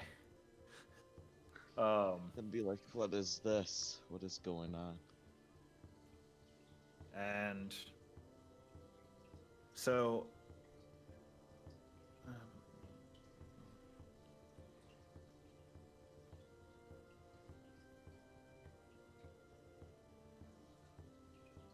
amid the shouting and screaming, you hear a heavy thud, followed by a cry of pain as you hear as something heavy hits the ground. Oh crap. This is followed by more shouting, this time with more fear involved. About 30 seconds or so go by, and the darkness starts to recede to reveal a horrifying scene.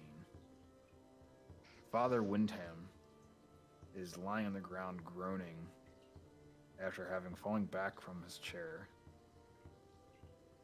Warrington is standing up, his chair pushed back, cutlass drawn.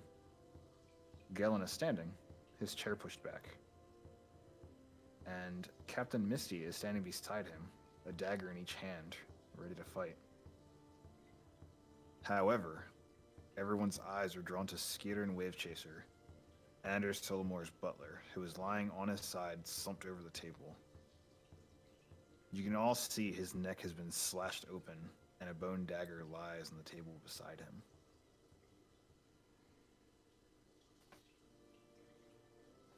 And as this occurs, you hear Sarah scream. And Carmela screams as well. And as everything is in chaos, you see Father Wyndham apply pressure to the neck, and it seems like he is trying to save Skirin. Wait, And- is he alive? Like, Skirin is not alive. Skirin is dead. He's got a slit throat. Father Wyndham just fell backwards in his chair. oh, he's not actually been stabbed or anything. He's just fallen. No. Yeah, he fell backwards. Oh, fair enough. And he realizes as he goes through that the diamond that he usually wears around his neck is missing. And you can tell he kind of calmly but frantically looks around, and he notices that on Carmilla's neck there is a diamond that would be suitable to see if they can revive Skirin. And he goes to work attempting to resurrect Skirin and close the slashed throat. Is the magical darkness gone right now? Oh, yeah, sorry. Can I very quickly like run towards one of the cannon holes or the windows and see like at least one side, see if there's anyone retreating anywhere.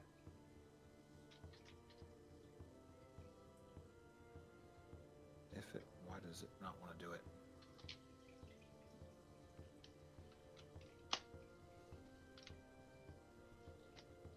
All right.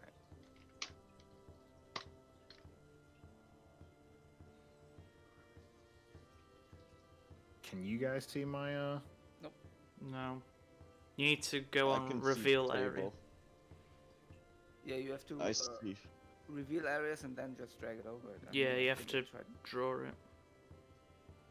No, I didn't. Why does it not want to work?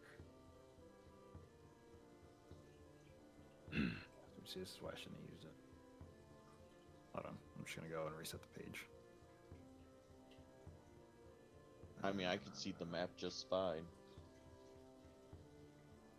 Have you not got a massive black square? Yeah, black square's gone.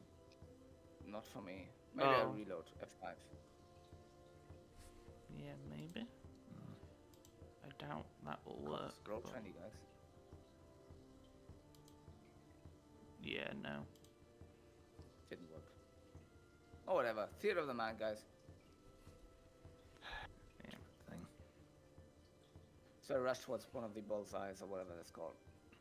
Oh, now I can see. See? All is fine. F5 did work. Okay. Wait, refreshing word for A you. reality. Yeah, the whole page. So I rush towards, this bullseye.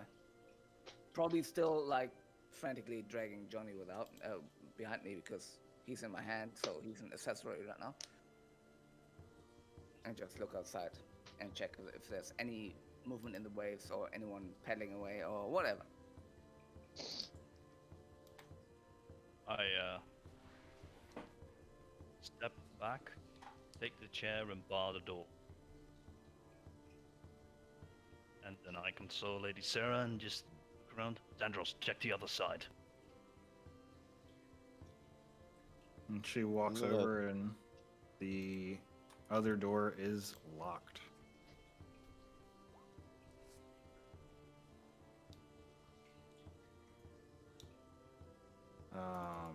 As far as Atreya,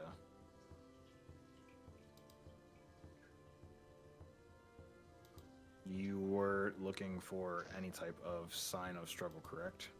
Sign of Or, anyone. sorry, of retreating. retreating. Go ahead and roll investigation. Wait, no perception? Alright. Is it perception or investigation? Because I'm looking. So you're gonna roll both. Alright, both. So the investigation is for interior, perception is for exterior. So you don't see anybody off board the ship. And looking around, it doesn't seem like anybody left the room.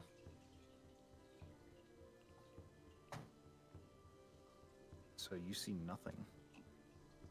Yay, let's play Cluedo. Where's Nilrig? You guys have no idea where Nilrig is at.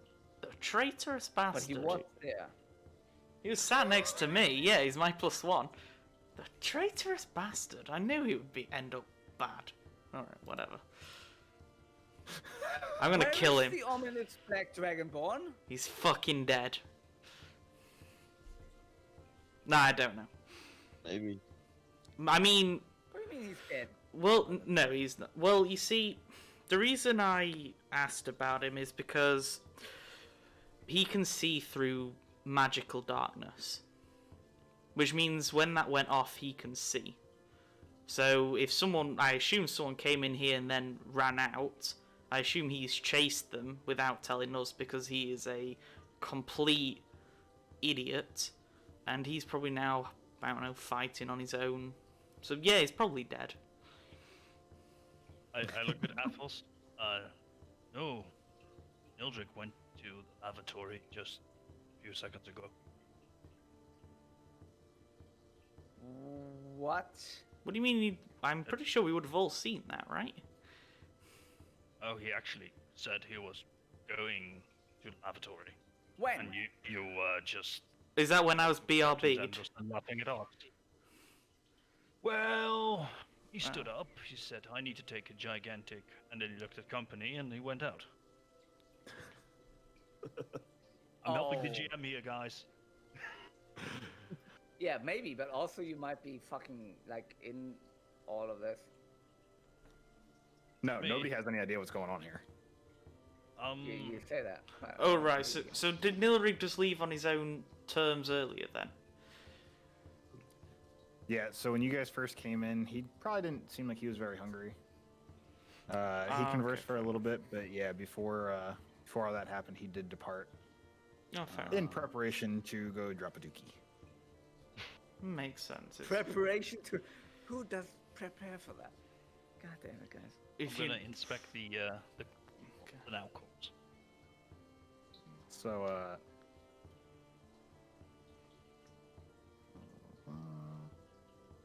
as he is still working, you see that the skin is now starting to mend back together, and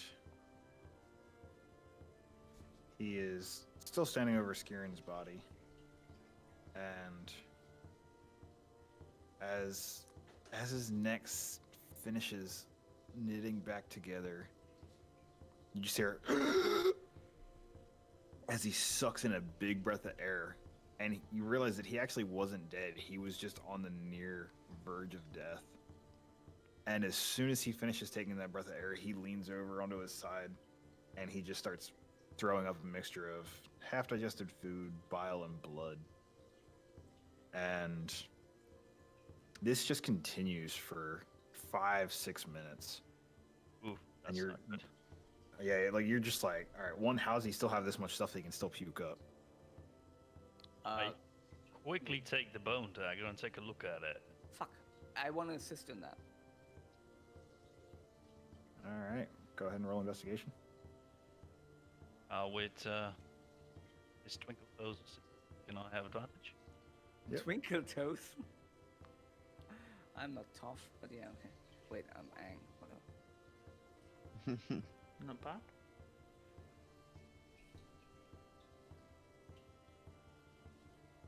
All right, so this is a dagger that is well crafted,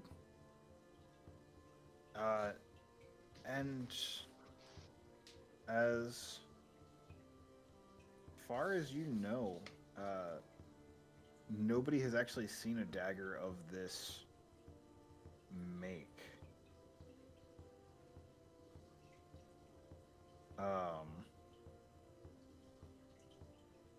But as you are looking at it, you get a puzzled look from Captain Misty. Why, that looks like one of my daggers.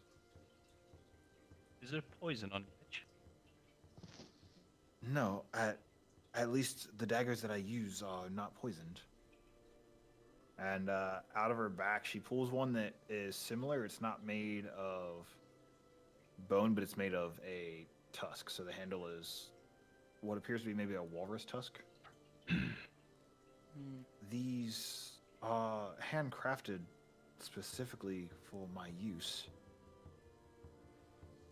Who would have access to these? And she looks over at Primewater. Gellin, do you remember when I told you that my house had been broken into a few weeks ago? I hadn't counted how many daggers I had. I would not have thought that a dagger would be something that somebody would steal. This is quite troublesome. Wait, it's made of bone. Yeah. Tusk. It's not the dagger itself, but the handle is made of bone. Yeah. Can okay. I, because I'm generally always the person that does that, check her facial expressions if she's trying to, you know, comb over some things like, oops, that's my dagger. Oops, why did you leave that there? That was my job. So, Go like, ahead and roll insight. Yeah, I'll try and Insight. Why not as well? 19. Nice. Yeah, pretty good roll for me. 17. I got decent too. She is telling the truth. All right. So robbery. I'm inspecting really the dagger itself. If it's been laid with poison. Because if he's puking like that, It might be because he just got resurrected though as well. I will. Will I do that? I will roll something because I'm. All right. I will actually because I failed that. Go up to the butler and put 5 points lay on hands and then neutralize any poison that he might have in himself. So as you're doing that, Pete starts to inspect this blade closer, and there's a strange oily appearance that is still just slightly on the blade itself. And it appears that it was some type of poison or something of that nature that was used. Does he stop And- puking after I cure him? Yeah, after about 5 minutes, he's completely stopped puking. He's just sitting there. You can tell he's still having trouble breathing because he did just have his throat sliced open. And Pete, as you spin it around at the very edge of the top blade, you see a name carved into this, and So smart. it says Ricky One Eye.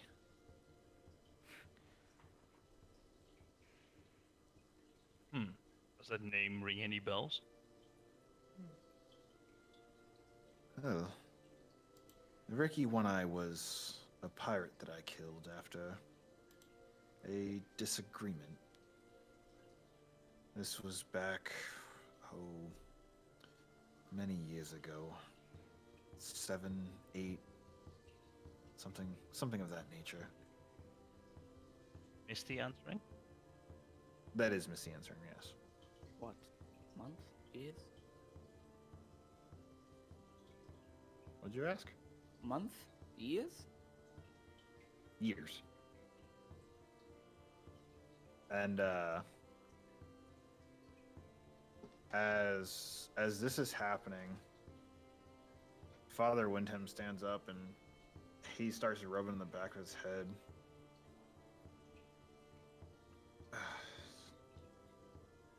This is still slightly confusing. And you can tell, he kind of grabs his chest for a second. He's like, I thought... And he looks over at Carmela. Carmela, what were you doing when the darkness came? I felt a hard push on my right side. And that's why I was knocked backwards and fell off my chair. And then as I came to all the way, the darkness was gone, and poor scared my boy over here was bleeding out of his neck.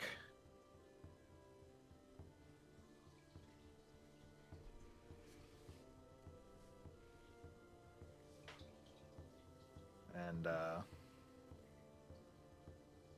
as he's doing this, he grips his chest, falls into a single knee, Is he having a heart attack? and he starts coughing violently. And he coughs up blood, leaving a large splatter on the inner wall of the ship. And he collapses to the ground. His body withers as it's uncontrollably bending out of shape before he finally stops moving, and his eyes stare into the distance blankly. Fuck! Couldn't save him? Alright. Atreya, can you still remove poison? I was on the verge of trying to do that, but DM described him dying. But I will try still to do that. I put like 5 points in there to remove the poison and also cast Cure Wounds. To see It has no effect. Athos, I tossed the dagger towards you. I actually just toss it into the table towards you. Mm-hmm. I think this is the kind of poison you have been looking for. The oily texture, cold,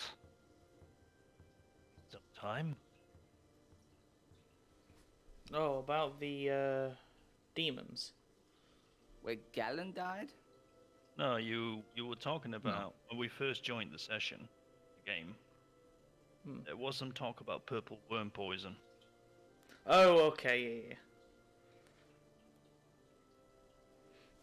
Some kind of cult. I don't know. There aren't particularly many people that use it. Is there some check that I can use? Through, I suppose, if it's a cult, can I use religion or something like that to poke around? But there's either Arx or you made the connection that there was some kind of cult that we were looking for. Oh. At the start of when Atreya and me joined. Yeah, that's what I'm That- asking. Can I use religion to try and connect it to the cult? Yeah. Yeah. Sorry, I had to think. I was like, let's see. I was like, who was it? Yeah. Religion. 24. Damn religious. So Yeah. How do you get that you look at this, and looking at the effects that it's had, you aren't entirely sure if this is the same poison that was previously used on the other individual in that house. It doesn't have quite the same characteristics, Okay. but you see some similarities. But until you'd be able to actually get the poison looked at by the wizard back in town, Yeah. you can't say for sure. Just for the fact that there's such a little amount left on that blade. Yeah. Okay. Yeah, I ain't got a herbalist kit, so I can't even perform it myself. Okay. I will give this to the wizard back in town soon. We're there. This will give me more indication. But you may be correct, Pete. Then I look at the rest of the guests. I am very, very sorry. Would you all be so kind to allow yourself against that wall? And I point with that.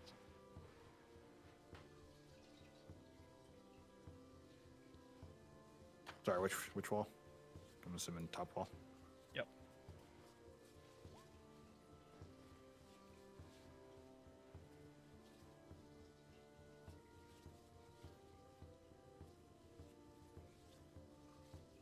Oh wait, he did. Walk over to Eris. I wave over Treya. What? I'm not done here. Has the tray sitting there stuffing her face. Do any of you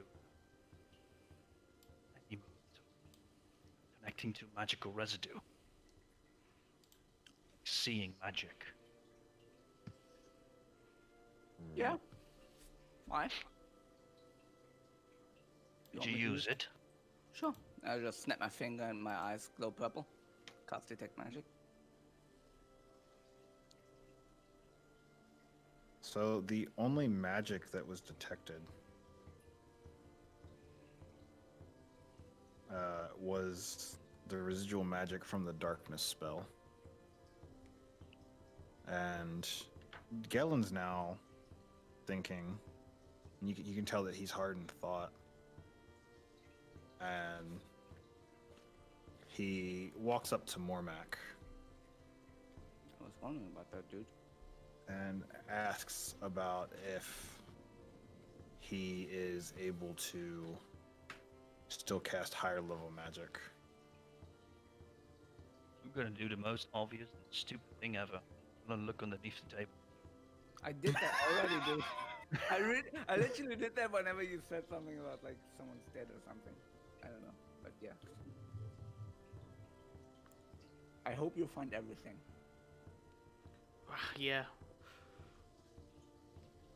I'm So, actually just looking for hidden compartments in the table to see if anybody just swiped the dagger from underneath the table. If there's any residue there. So not on the ground, but literally underneath the table. Go ahead and roll investigation.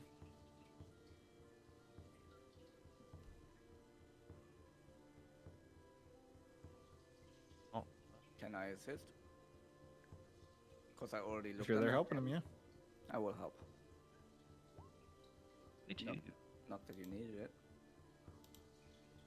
So you see no type of hidden compartments, anything that would indicate that this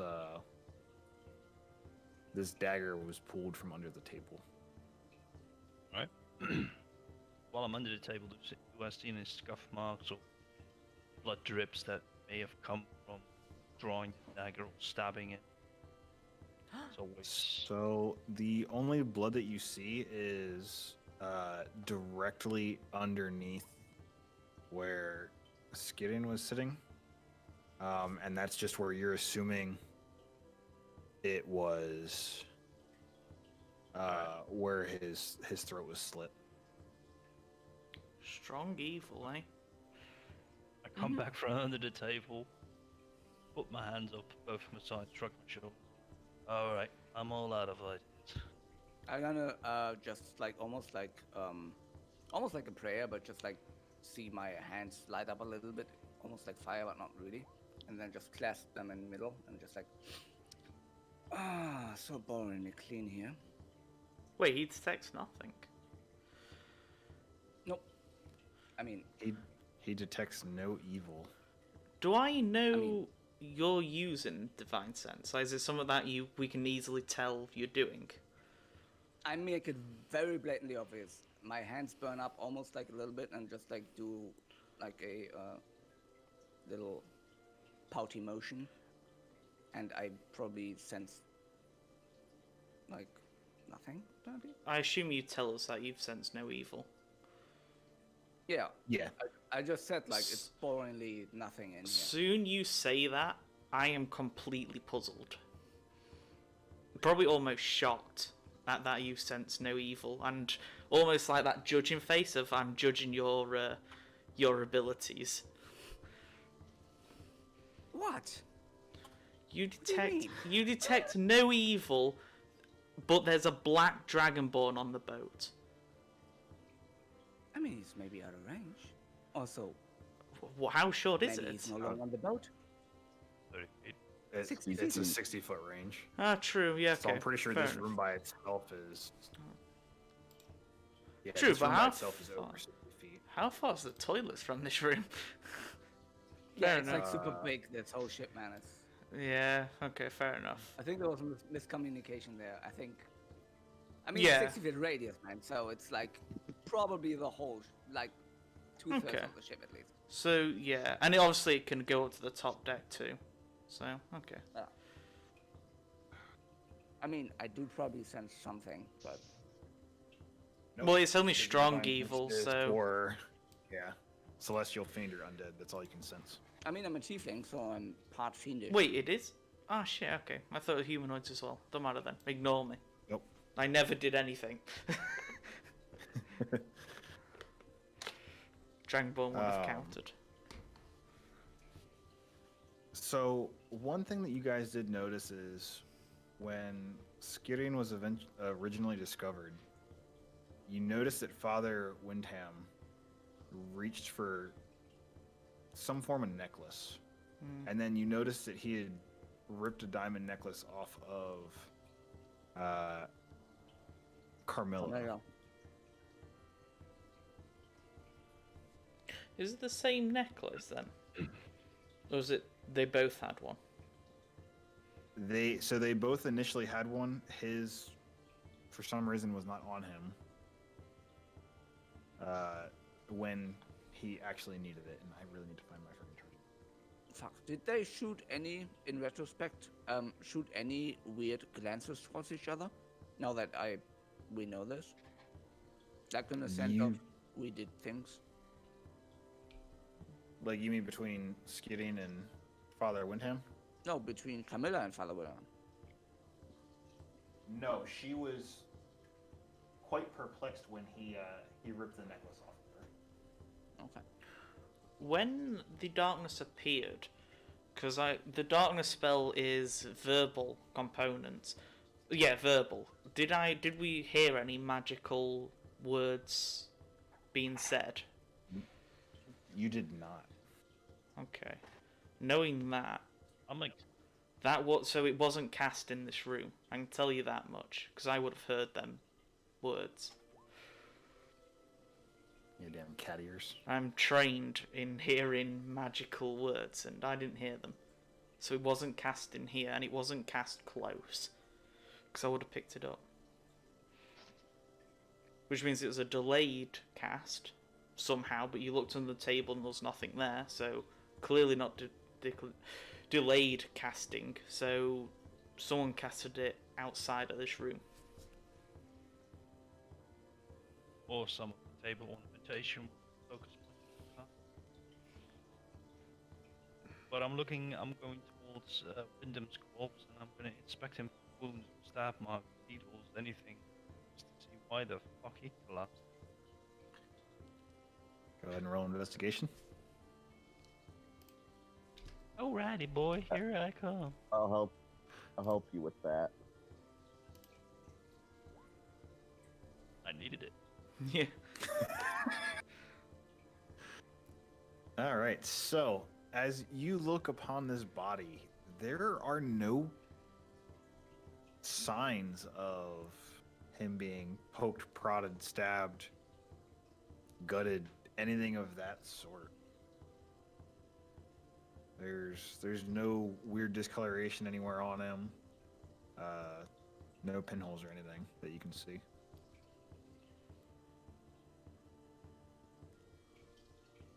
Heart must have just given out. Oh, because he coughed up blood and all that kind of nasty stuff. So I'm gonna walk over here, stand right there. I'm gonna look at this man.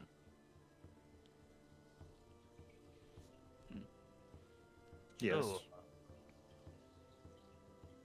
where did you meet your wife? Say how or when. How? Well, I met my wife about 2 years ago. We were doing some business down south, and I bet you were. he looks over to Treya. Do not be perverted. Too late. I am a businessman first, and a conqueror of women second. I look at Atreya. Varus the second. Stare back at him.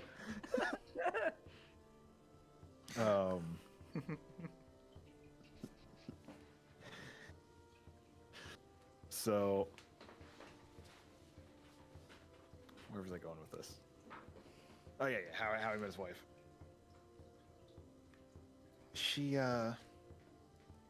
was part of a family deal, even though that sounds bad. It turned from a strictly merchant visit to an arranged marriage. One reason that we took so long to get married, though, is I wanted to actually get to know her and see if it was something that I truly wanted. And he grabs her hand, and I can say that I love her like no others. When he grabs her hand, does she flinch? She does not flinch at all. And as I look at her right now, because I'm trying to use this interaction of action and bodily touching,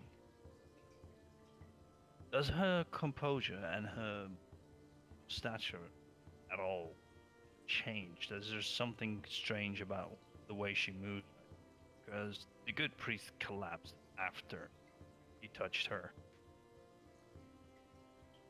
So she seems fine. She still just seems very distraught and very upset at the fact that she's seen some guy with a slit throat and then Father Windham die right in front of her. So she's physically upset, and you can tell that her eyes are bloodshot, and you can still see where her makeup ran down her face from tearing up and crying.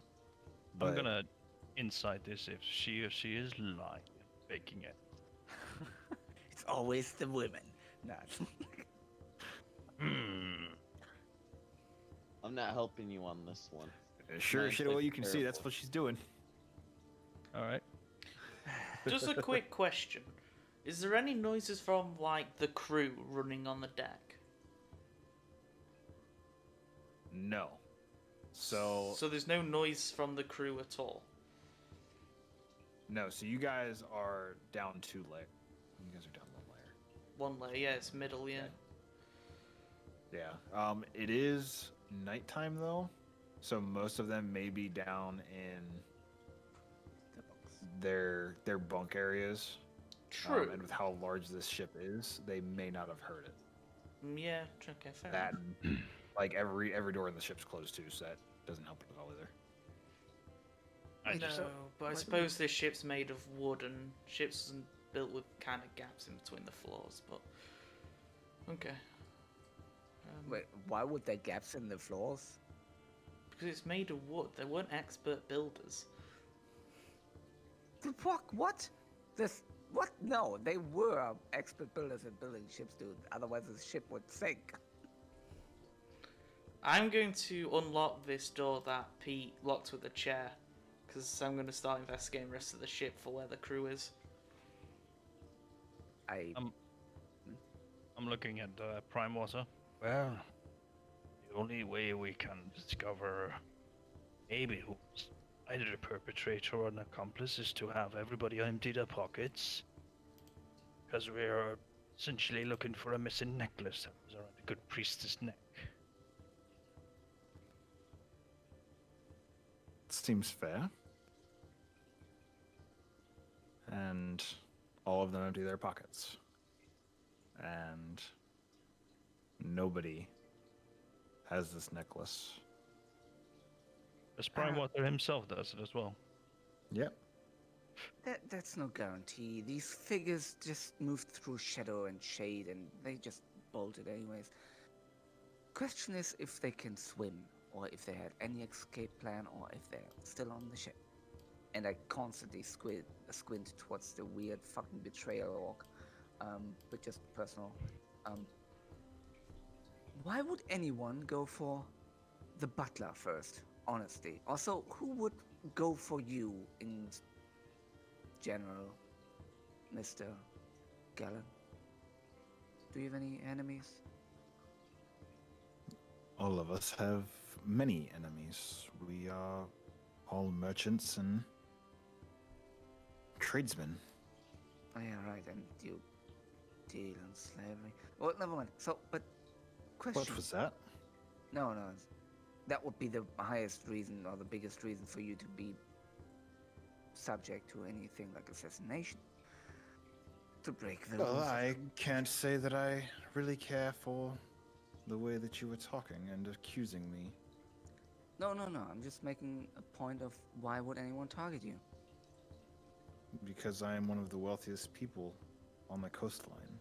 Do you have any enemies that can, create shadows and just move alongside shadows and just vanish without any noise?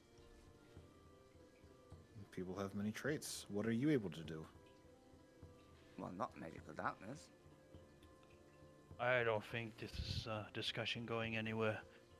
I mean, Treya, why don't you pat down the lady, and I pat down every old man here and see if they missed a spot in their pockets. if you want to know one of my skills, I can't walk through this door. Probably because I can't walk through the door. I told you to lose some weight, kitty. I'm literally blocked. That's the end layer. There we go. Try Thank you. over there. You can move through it. I was like, why can't I get through? You could have moved through the wall, dude. Like, And I over just stared daggers fair at enough. this, the Commodore, and just, so, thumbs up.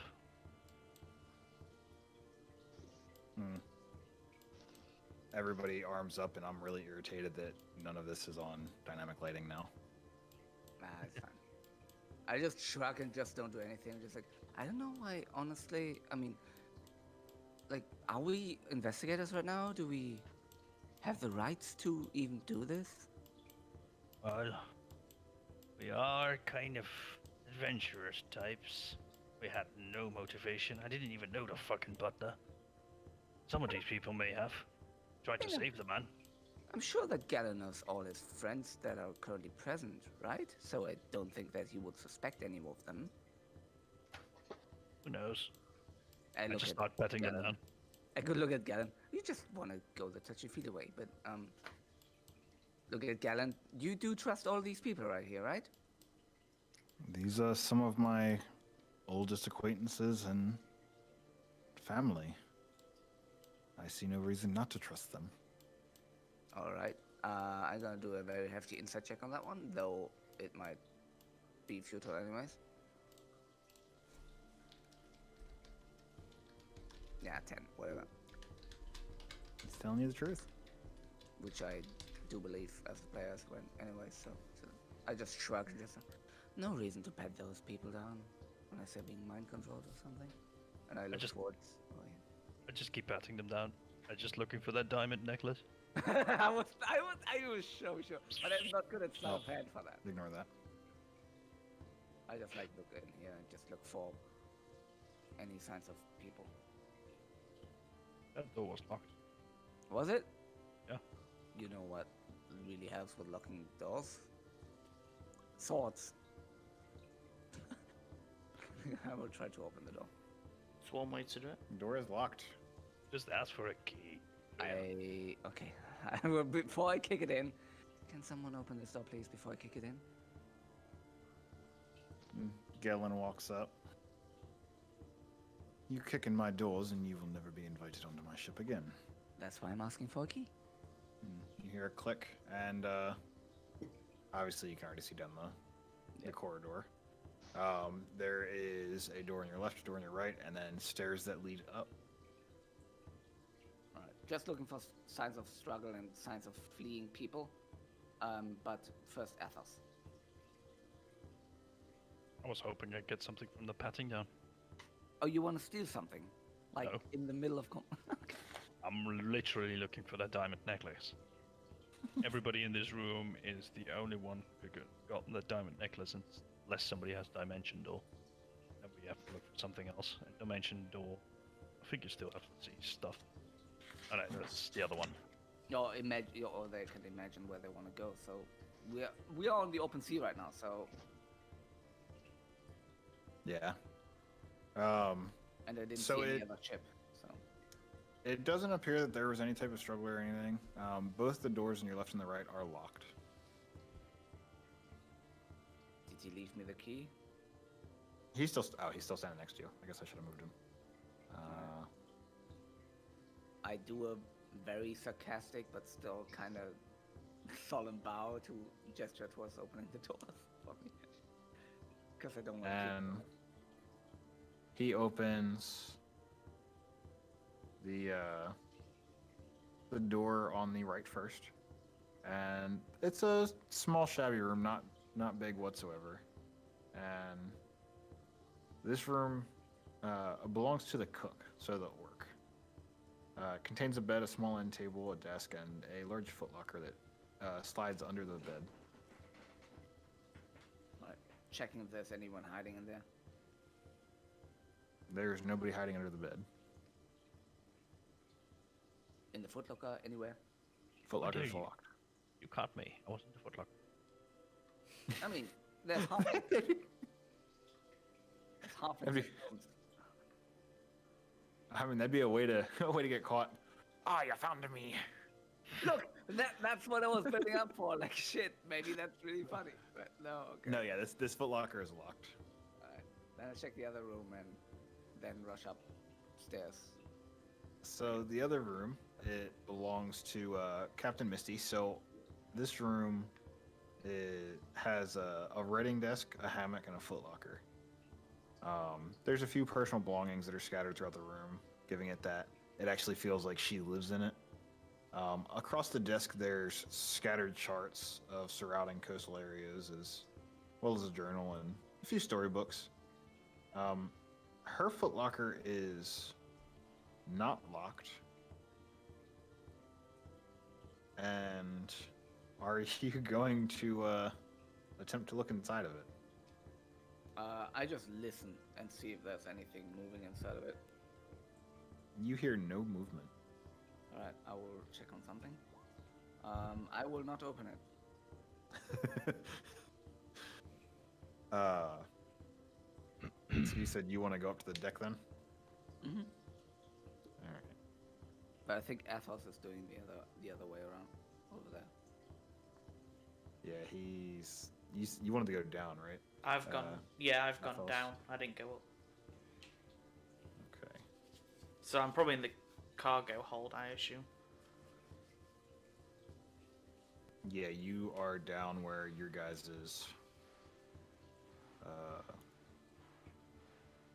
things were. What is everybody else planning on doing? I'm standing guard on the PCs. Whatever. So you guys are all gonna stay. I'm standing guard. Or like either you guys gonna follow either Atreya or Athos? I'm first patting down these people. If I don't find anything, I will follow it.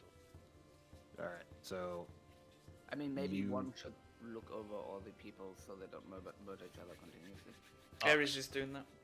Oh, Arx yeah, is there Arx, too. yeah. Arx is now standing guard over the individuals Our- that are in the room. Most valiant fighter.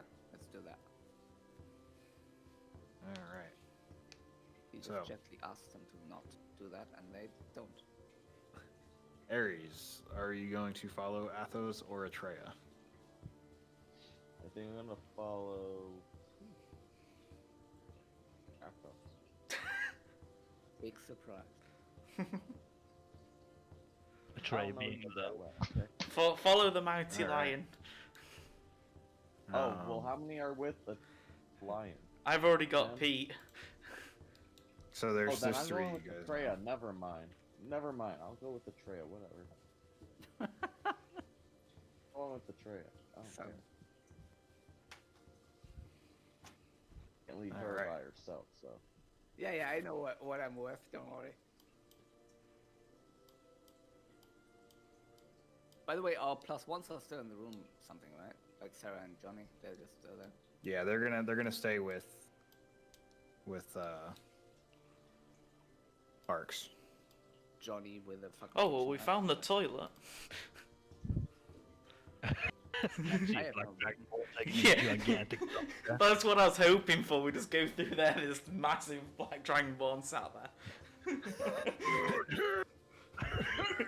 Yeah. Life away. Oh, there was no assassination. There was Close the door. gases. No, he's just a black But dragon. He that's just flammable. spits Don't light acid that at now. us. Good toss over the here. smell is flammable. The Okay. smell is flammable. Don't light it. Is this the cargo hold then? This like little room I here. have So- no vision. This is a. I'm actually gonna read you the description of this room as soon as I remember exactly where I put it. Uh-oh.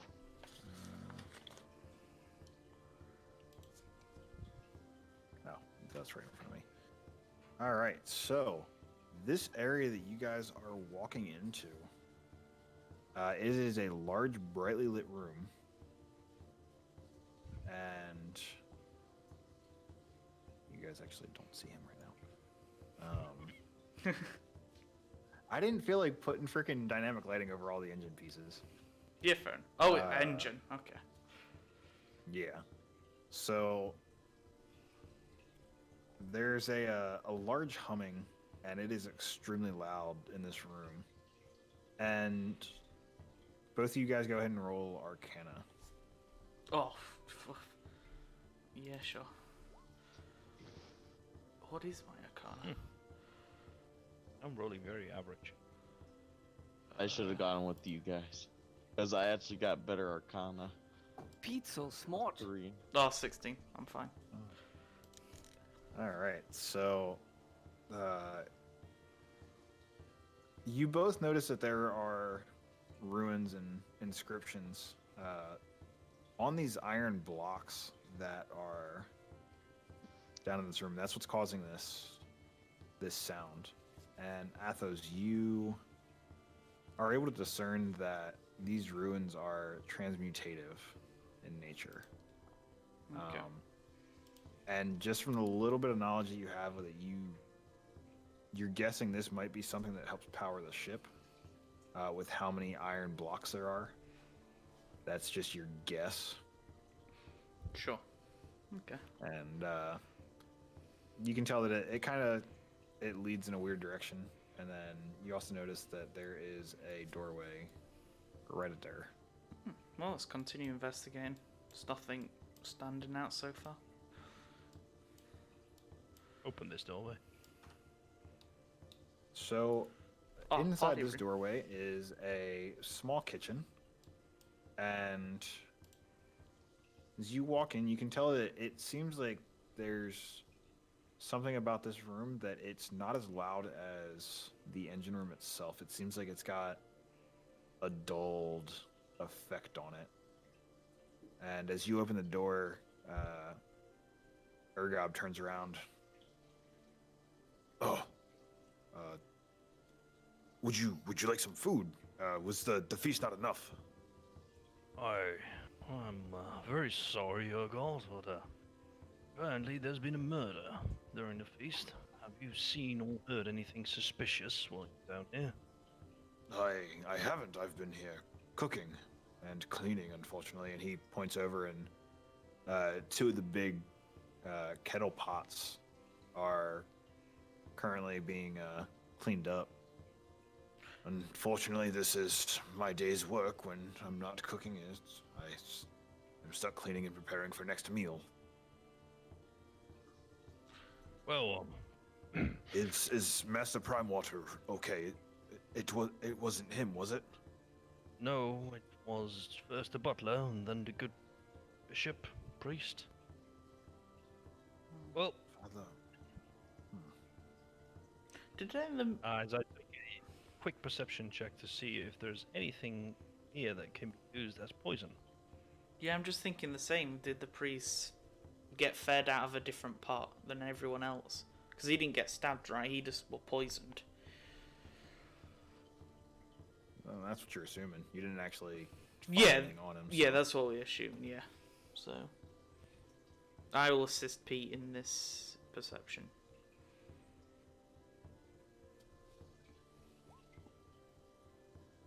You didn't need it.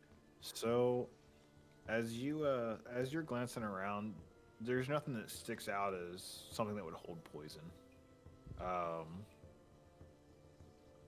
There's a small water bowl that has a light hum to it, and as he's still sitting there cleaning, he comes over and he scoops a big pitcher of it and he dumps it into one of the pots, and you notice that it refills. All right. And Okay. but that's all you notice from the cook's room. Don't Sorry, from the kitchen. don't let us disturb you any farther then, and close the door. Is it just me, Athos, or every time we get invited somewhere, somebody either gets stabbed, killed, or blown up? It's a running theme, isn't it? I must take great pleasure in the blowing up part, but still. Yeah. Why is it always happening around us? That's the thing. I think it almost feels like we're in a game. I As I know. open up this door. Feels like we're the main adventurers in a game. Yeah, you're right. This door is locked. It's locked. 3, 2, 1, smash it. Oh, but I'm not allowed. Alright. There's no one around me to witness it. Isn't the cook there? I don't This think so. sound will muffle out my gun. Oh, well, you want to blast through it? Be my guest. Oh God. I'm standing back. Good Do idea. it, Pete. You're gonna sink the ship. Athos is going all AWOL now. Yeah, I've lost I it. don't know what about the sound of my gun or not. I mean, it's extremely no. loud, so. Yeah, I say this engine room is really loud, so you don't think it'll. You think the engine will muffle? I will take out just my pistol and just shoot the doorknob where the lock should be. Nice. All right, go ahead and roll your attack for it. Ew. And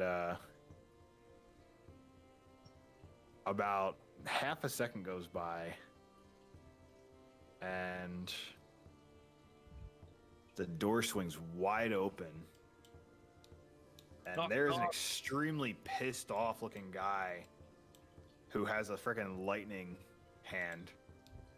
Oh, what? Not sure what's going on. So he's got like a lightning bolt sitting in his hand right now. Oh god. Okay. And when he sees you guys, he stops it. Bloody hell! What are you doing? Well, we tried knocking. You definitely did not, because I have an enchantment on that door that tells me when somebody knocks. I did. You shut my bloody door. Well, now hold on. Knocking is just something knocking against something else. His bullet was knocking against your door. I don't greatly appreciate that you're shooting at my door. A simple would have sufficed. Are you Would have mage? gladly opened up. What? Now what can I bloody help you with? Well, We... John, straight up. Well, No. are you a mage? I am. Are Is you there good something- at detecting magic, seeing spells, and all that kind of stuff? I have some experience, yes. Do you have experience with magical darkness? I have been able to cast it in the past, not very well, but can I ask why you are asking this? Well, magical darkness appeared in the dining room above, where we almost had the butler killed, and the other one succumbed to what looks to be a deadly poison of some sort.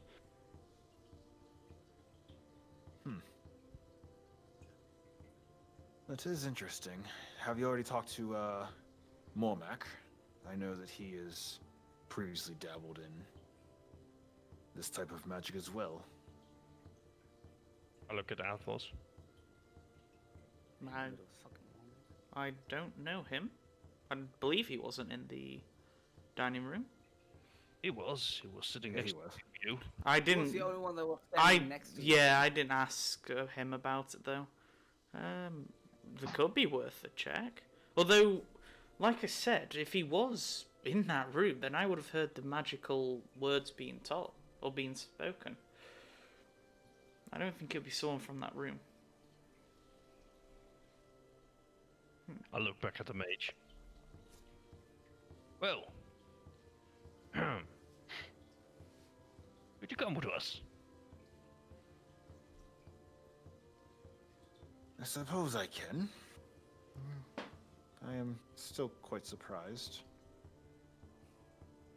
First Skirin, then father. That is quite disturbing. Yes, indeed it is. I point at Athos. If you could follow the big cat man. Just a quick Of question course. before we go. Do you know anyone that would have known the route of what we took? That's not on the ship currently. That I don't know. Captain Misty is the only one that plots the routes. I just maintain the engine. Speaking of which, if you don't mind, just real quick, and he steps out and he mutters a spell, and the sound picks up, and you can tell that the engines start to spin up a little bit faster.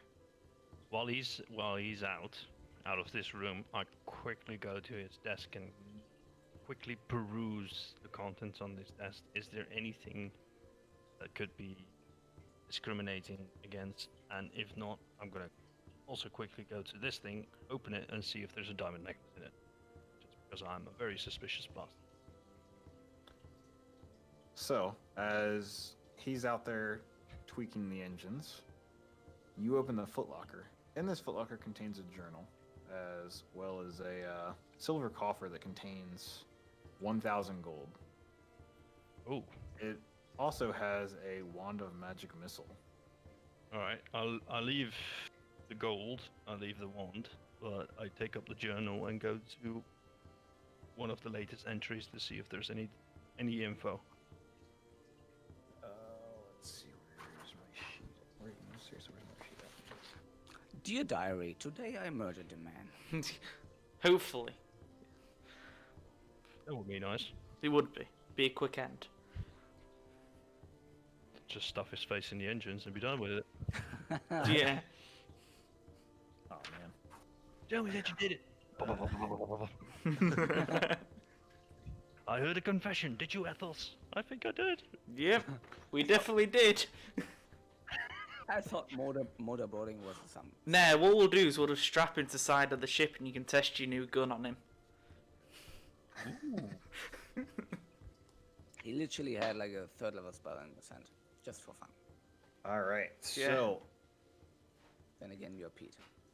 as you look at the last entry, you can't make sense of it.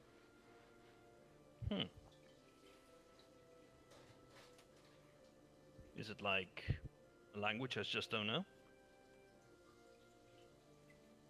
You're not sure if it's a language you don't know. It's in a common alphabet, but just the way that it's written, it seems.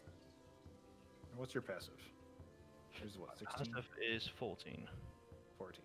So you're thinking that it's probably some type of coded message. That Um, is interesting. That is specified just with how he's written it. And if you flip throughout the rest of the book, you notice that the entire book is written like this. His last entry was probably at about 160 to 170 pages in. So he's got about 160 pages worth of this strange coded writing. I make it disappear into my back pocket, so to say.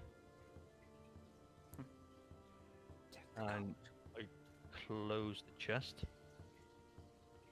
And I just quickly check underneath the bed. There is nothing under the bed. Alright.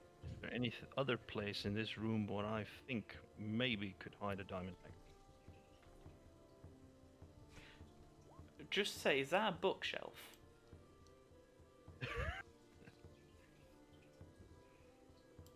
Yeah. It is a bookshelf. Okay. I mean, I'm kind of at the door, so I'm just going to sort of try and nod my head towards the bookshelf. Oh, I'll take a quick peek at the bookshelf then. So as you're looking, you don't see anything that really stands out. If anything was in here, it would be so well hidden.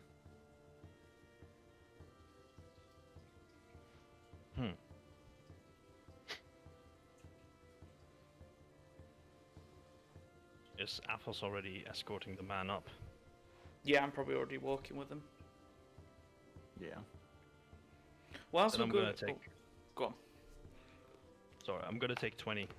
I'm gonna take my precious time just to turn this fucking room upside down. Then we can skip to somebody else. Whoa, wait. The mage takes that long for you to just like, okay. Oh, he's being escorted up. I never said Yeah, I'm gonna I'm escort already him. walking. Oh, nice. Take the gold, dude. As Nope. we're walking, I'm going to ask the Fucking mage, sober fucking Pete. is there any other decks to this ship below? Like, where's the cargo held? So this is the lowest part of the ship. You gotta remember, this is supposed to be like a party ship. It's not actually meant for cargo. Oh no, but I assume they would hold food and stuff, right, if they go across the sea? Yeah, they kind of just fit it wherever they can. Okay, fair enough, so there's no actual... Okay, that's fine, yeah. I'll just go back to the room, take him, drop him off, and then you can go to the other people. burlap sacks just like strung onto the walls and stuff under the ceiling. I like it. All right. Oh, I like this song.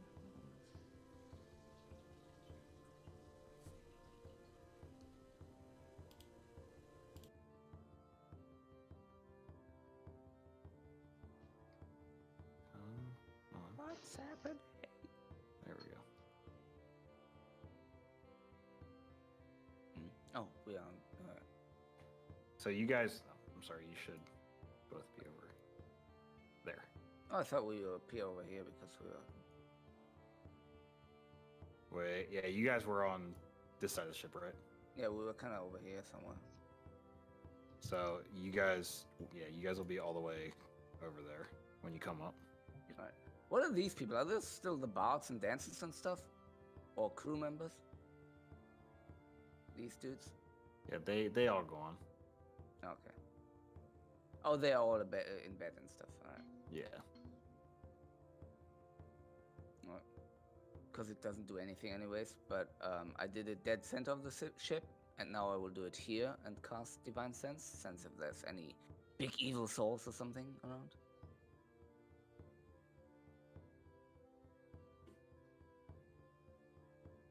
So you still take no sense of any evil.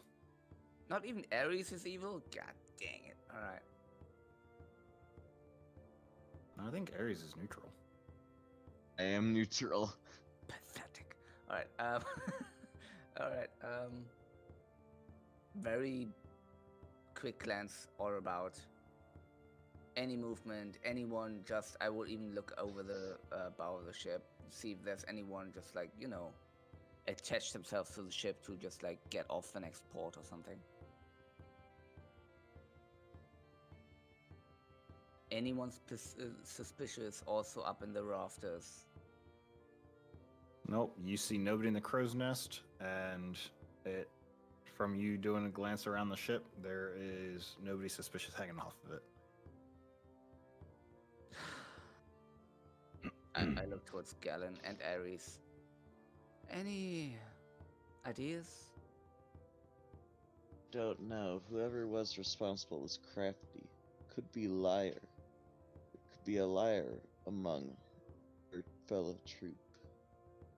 Wait, doesn't However, Ox from the- play the liar? No, not that liar. I'm sorry. But there's someone here. Be someone Well- among themselves. I mean, Be someone else. I just don't know. Mr. Galen, sir, do you have any inclination as to what the fuck might be going on? It's hard to say. This entire night has not gone as planned. This was supposed to be an eventful, relaxing weekend. Instead, all of this has happened. Not good whatsoever. Does any one of your court wizards or anyone else you know down below, now that we're up here, know this darkness spell? Also, maybe even an extended version of it, because it was quite powerful.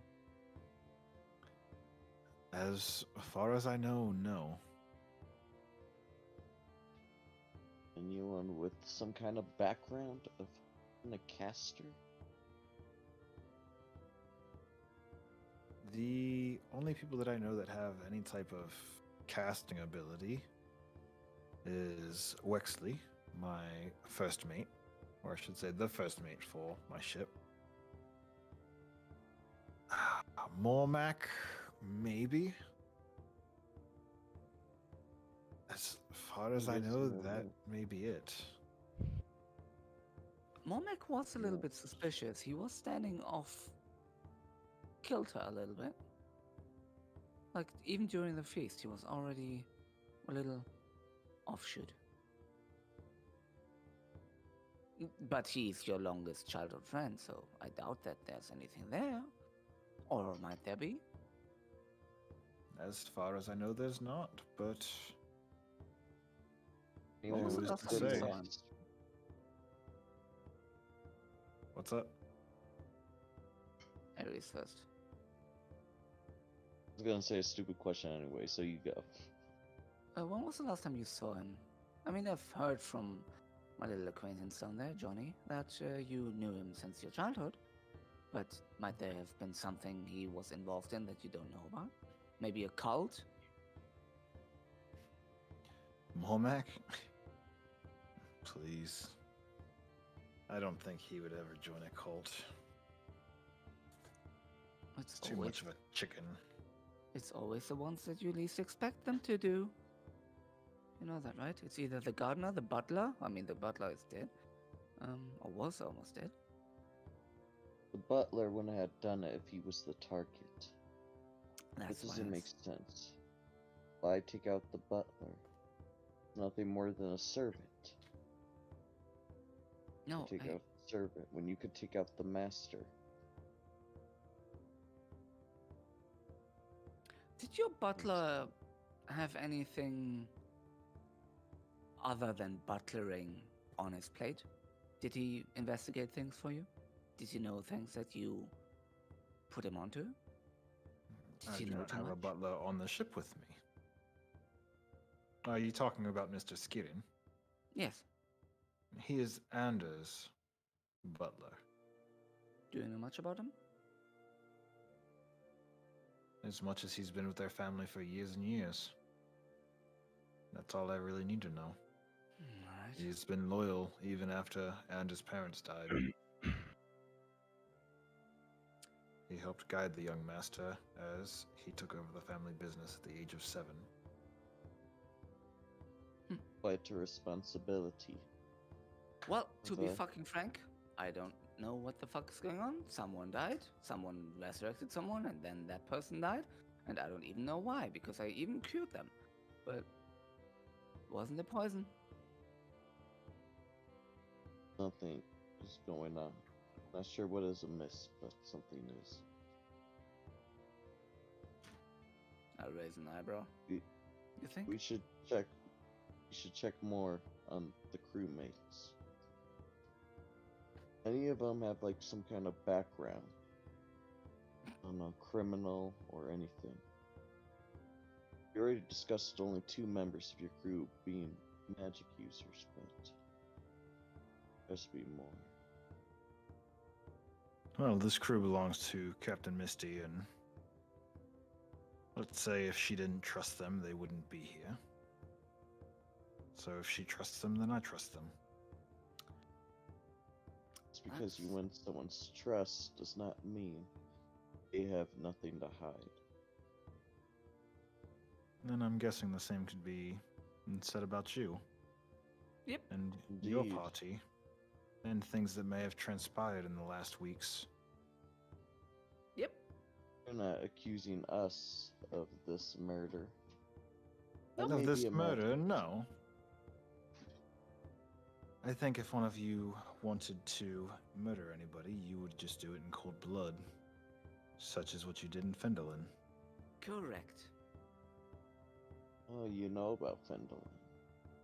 Of course I know about Fendelin. It's one of my jobs as a council leader.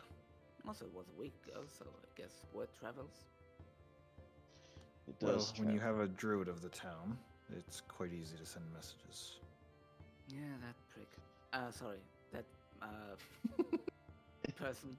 God damn it, I'm sorry, my mouth again. Well, I'm mostly, let's just walk ahead and see if we find anything, because I don't detect any magic around anywhere here. Detect magic is still on, by the way. Or is there anyone invisible here? Like, I would, I mean, I didn't drag the thing along, I would walk and I check for invisible people. So, there is only 2 crewmates. So right now the ship is anchored.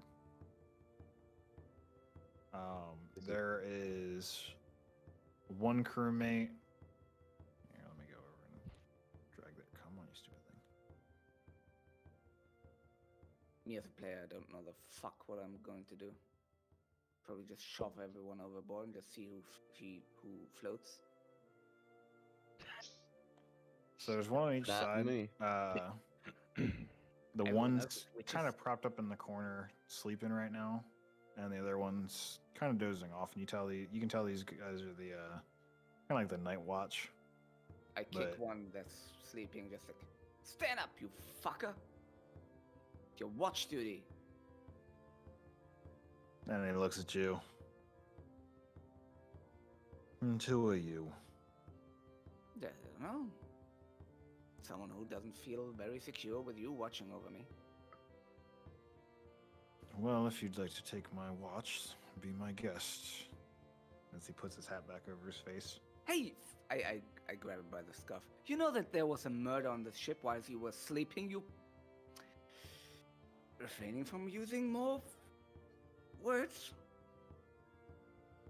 And at this point, Galen steps forward. I wouldn't recommend putting your hands on the crewmates. Captain Misty is quite defensive of them. Well, Wouldn't want you to lose your hand. well, okay, but honestly, if they would have kept watch, they would have probably picked up on something, maybe. On something that even five seasoned adventurers couldn't detect while they were in the room. Look, I will explain to you. There are spells where you can just bamf out from one place and appear somewhere else, which would be preferably on top of the boat. So they would be able to find these assailants. But they were asleep. Just saying. Not framing anyone. Just saying that if it's their fucking watch, they should keep watch. I've heard lots of accusations from you tonight. You are very open about what you say. Yeah. That is a Indeed she is. dangerous. That is a dangerous trait to have. It's a In good what one way? to get you killed. Oh, you want me to Very much lie so. all the time and be secretive about everything? Forget it. And turn my head slightly backwards. You will not catch me lying. It's against my oath, and I will not ever do it. Your oath was not to lie? Ha! What a terrible oath. Well, it's not. Everyone needs to Well, lie yeah. once in a while. Well, let's Even the finish most- with the search. I'm just like, And, as a player, I'm just like little. I mean, sure, I was very scruffy about it, but still, there's two people having watches that are asleep, and they are completely okay with that, whilst there's a murder going on. All right, sure, why not? Yeah, And- mostly when that happens on a ship, you're dead. Yeah, So there are obvious. 2 rooms. I would throw them overboard with my ship. Like, fucking hell. And the ship to the the room to the left, so, or I guess the bottom room, is, where did I put that one? These are the only ones I actually didn't number. Blah, blah, blah, blah, blah, blah, blah. They would have a rope attached to them, so That's- just for them to wake up. Number 5. So the room to the bottom is Commodore Warrington's room. So Mhm. this room is furnished with a comfy bed, a desk, a chair, a footlocker, and a bookshelf. So the bookshelf contains what appear to be many seafaring storybooks, and the desk is currently sitting empty. All right, I push Ares, or like usher Ares in and just like, you do your thing, because honestly, I don't know, sick of this. What do you suppose my thing is? I don't know, look scowly at something, I don't know. As you may have guessed, I'm not good at looking for things. Oh, because of that Yeah. thing. Points at their blind. Sniff something out then, person. For sin indeed. I guess I'm gonna roll investigation or something. All right. The room. Investigation, don't fail me now. It did. Failed me.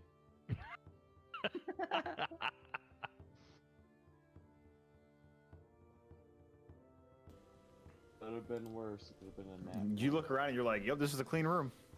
That's about it. Nice. Clean. Is There's this nothing I can like see. less than 10 minutes before we went upstairs?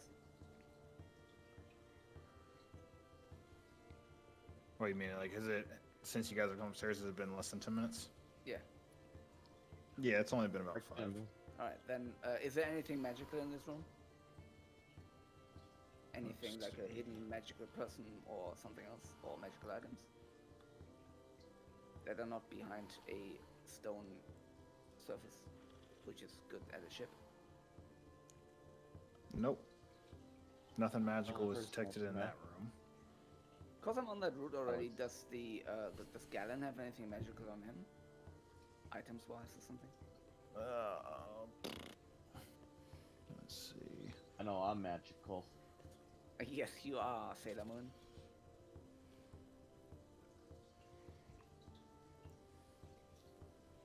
I think So I'm gonna he does have investigate the other one magical item on him. You can tell that his cape, it seems to have a slight magical glow. Okay, so it's like a cloak of protection or something, I would assume. Alright.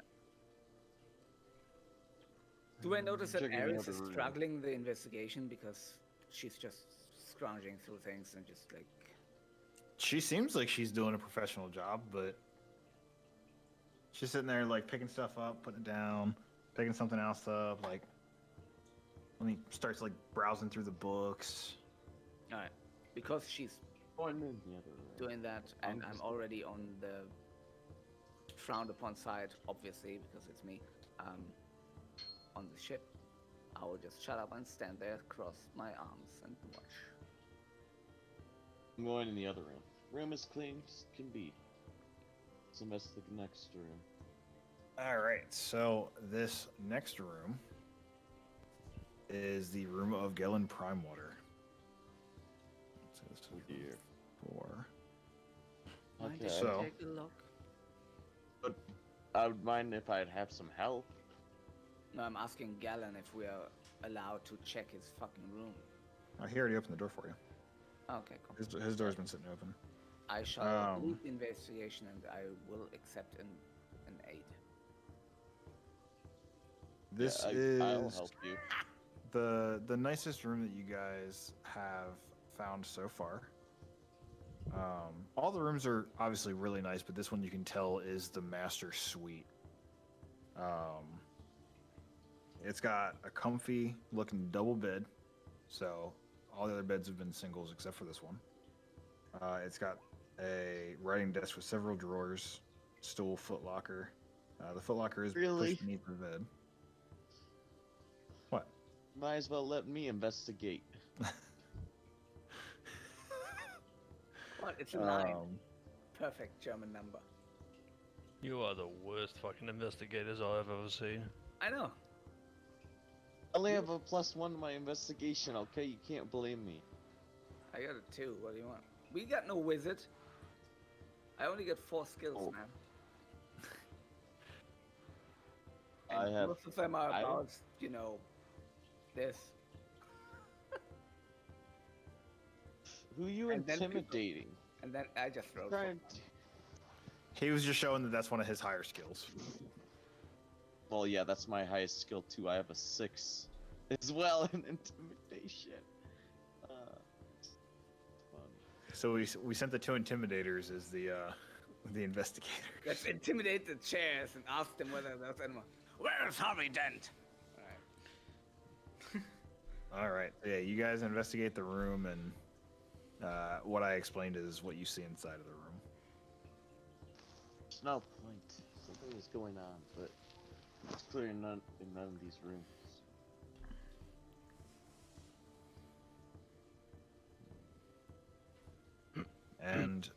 this is where we are going to stop for the night. All right. Just Mostly 'cause looking it's is midnight getting and hurt. I gotta be up in 4 hours. Uh-oh. Yeah. I'm used to waking up early, so. We didn't fight anything, man. So you guys Well. are gonna get experience for today's session. I knew this was gonna be a two session event. My XP's gone. So I will shoot you guys the XP tomorrow morning, whenever I wake up, and then when I'm done doing my my morning routine. And next week we shall finish off this murder mystery and continue on to the next phase of Ghosts of Saltmarsh. You put too much trust and faith into us. You think we're gonna solve any of this? Hey, whether you solve it or not, don't matter to me. I've Look at got Discord. a few ideas. But Is the game on tomorrow, Lucas? yeah, game is still on for tomorrow as well. Game's on tomorrow. Okay. Yep. We might actually so start yeah, you guys planning have a the good night. Like I castle. said, tomorrow I will throw in the XP blocks into the XP vault, and then we shall proceed from there. Did you fill in my character sheet because my XP was gone? I had to refill it. Mm-mm. No, Okay. I clicked into it, but I didn't touch anything on it. Oh, weird. Because it's 4825 or something? Yours is I mean, it wasn't correct on the pinned ones. no. Everybody gained 300. Yeah, I'm Wait. at 48525. Yeah, I think that. Yeah, everybody gained 500 XP last time. I just didn't update it. Which, yeah, I'll update it from that one as well.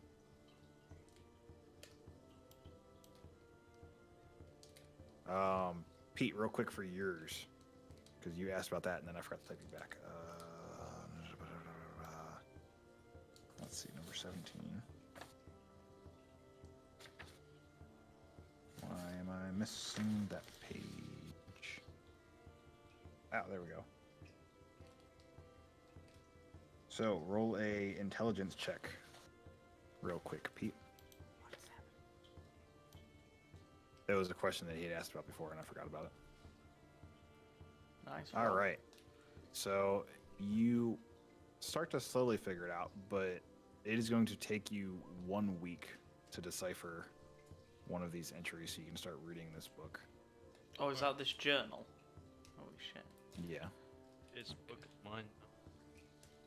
Fair. All right, now we are gonna go. So, I will see everybody next week. King, I will see you tomorrow night for our session. Thanks for the session. Yeah. I have no clue what the fuck's going on. Yay. Woo. Have a good night, guys. See you later. Yeah. Wait, you got an idea? Yeah, I've got a couple of ideas for next session. I mean, do you think that was the fucking Black Dragonborn? No, it's definitely not the Black Dragonborn, but that's because I know that as a player. Athos wouldn't know. But I know. Alright. The only Well, that's reason, never- because you didn't play, because you weren't here from the start, you don't know who Nilrig is, which is slightly unfair. Just because Arx and that, well, sorry, Tom and that would know, or should know who this is. So, basically when I first started the game, Nilrig was my first character I played, before he left. So this is already the third one? Nilrig was my, yeah, Athos is my third character. Holy shit, man. Because the other two... So, Uzar was a tutorial guy. That was the second one, to help get us through, because we were being destroyed at the beginning of the game. So I just made a really powerful player character that could just, you know, help wreck things and push us along without TPKs constantly. No, that's not that shouldn't be the case. I mean, just make a normal character and the DM it. And Saltmarsh is supposed to be... When we started, we had a lot more players than what we have now. So the issue we had was because we had so many low-level characters, we had to face, you know, 1 or 2 big monsters every now and then. But because of the challenge rating difference, we would still get wrecked. Because we had more people, but more people doesn't always calculate to more damage. Because we had a Minotaur and stuff like that just weren't very good at playing D&D, and their luck was terrible. Yeah. So yeah, that's why Ozar was created. Nilrig was my first character, but I stopped playing him in general- because we needed Ozar. I mean, in general, I felt, even up to now, a little bit at disadvantage. Number one, Pete apparently talked a lot to Lucas about his characters, and he apparently, I mean, obviously played like Saltmarsh before or something, so he got involved quite a lot into whatever's happening. Now he has like a minor fireball and stuff on his person, and is also involved in the whole council thing, which you guys know a lot more about because you played the game since the start, so you know all the NPCs already, and I'm just like, hey, I'm here, and what's happening?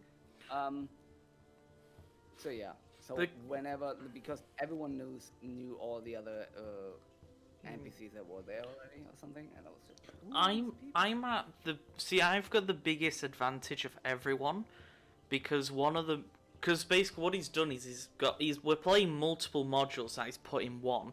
We're not just playing Ghost of Saltmarsh. So yeah, some of these things we're doing have nothing to do with this module. It's a completely different module.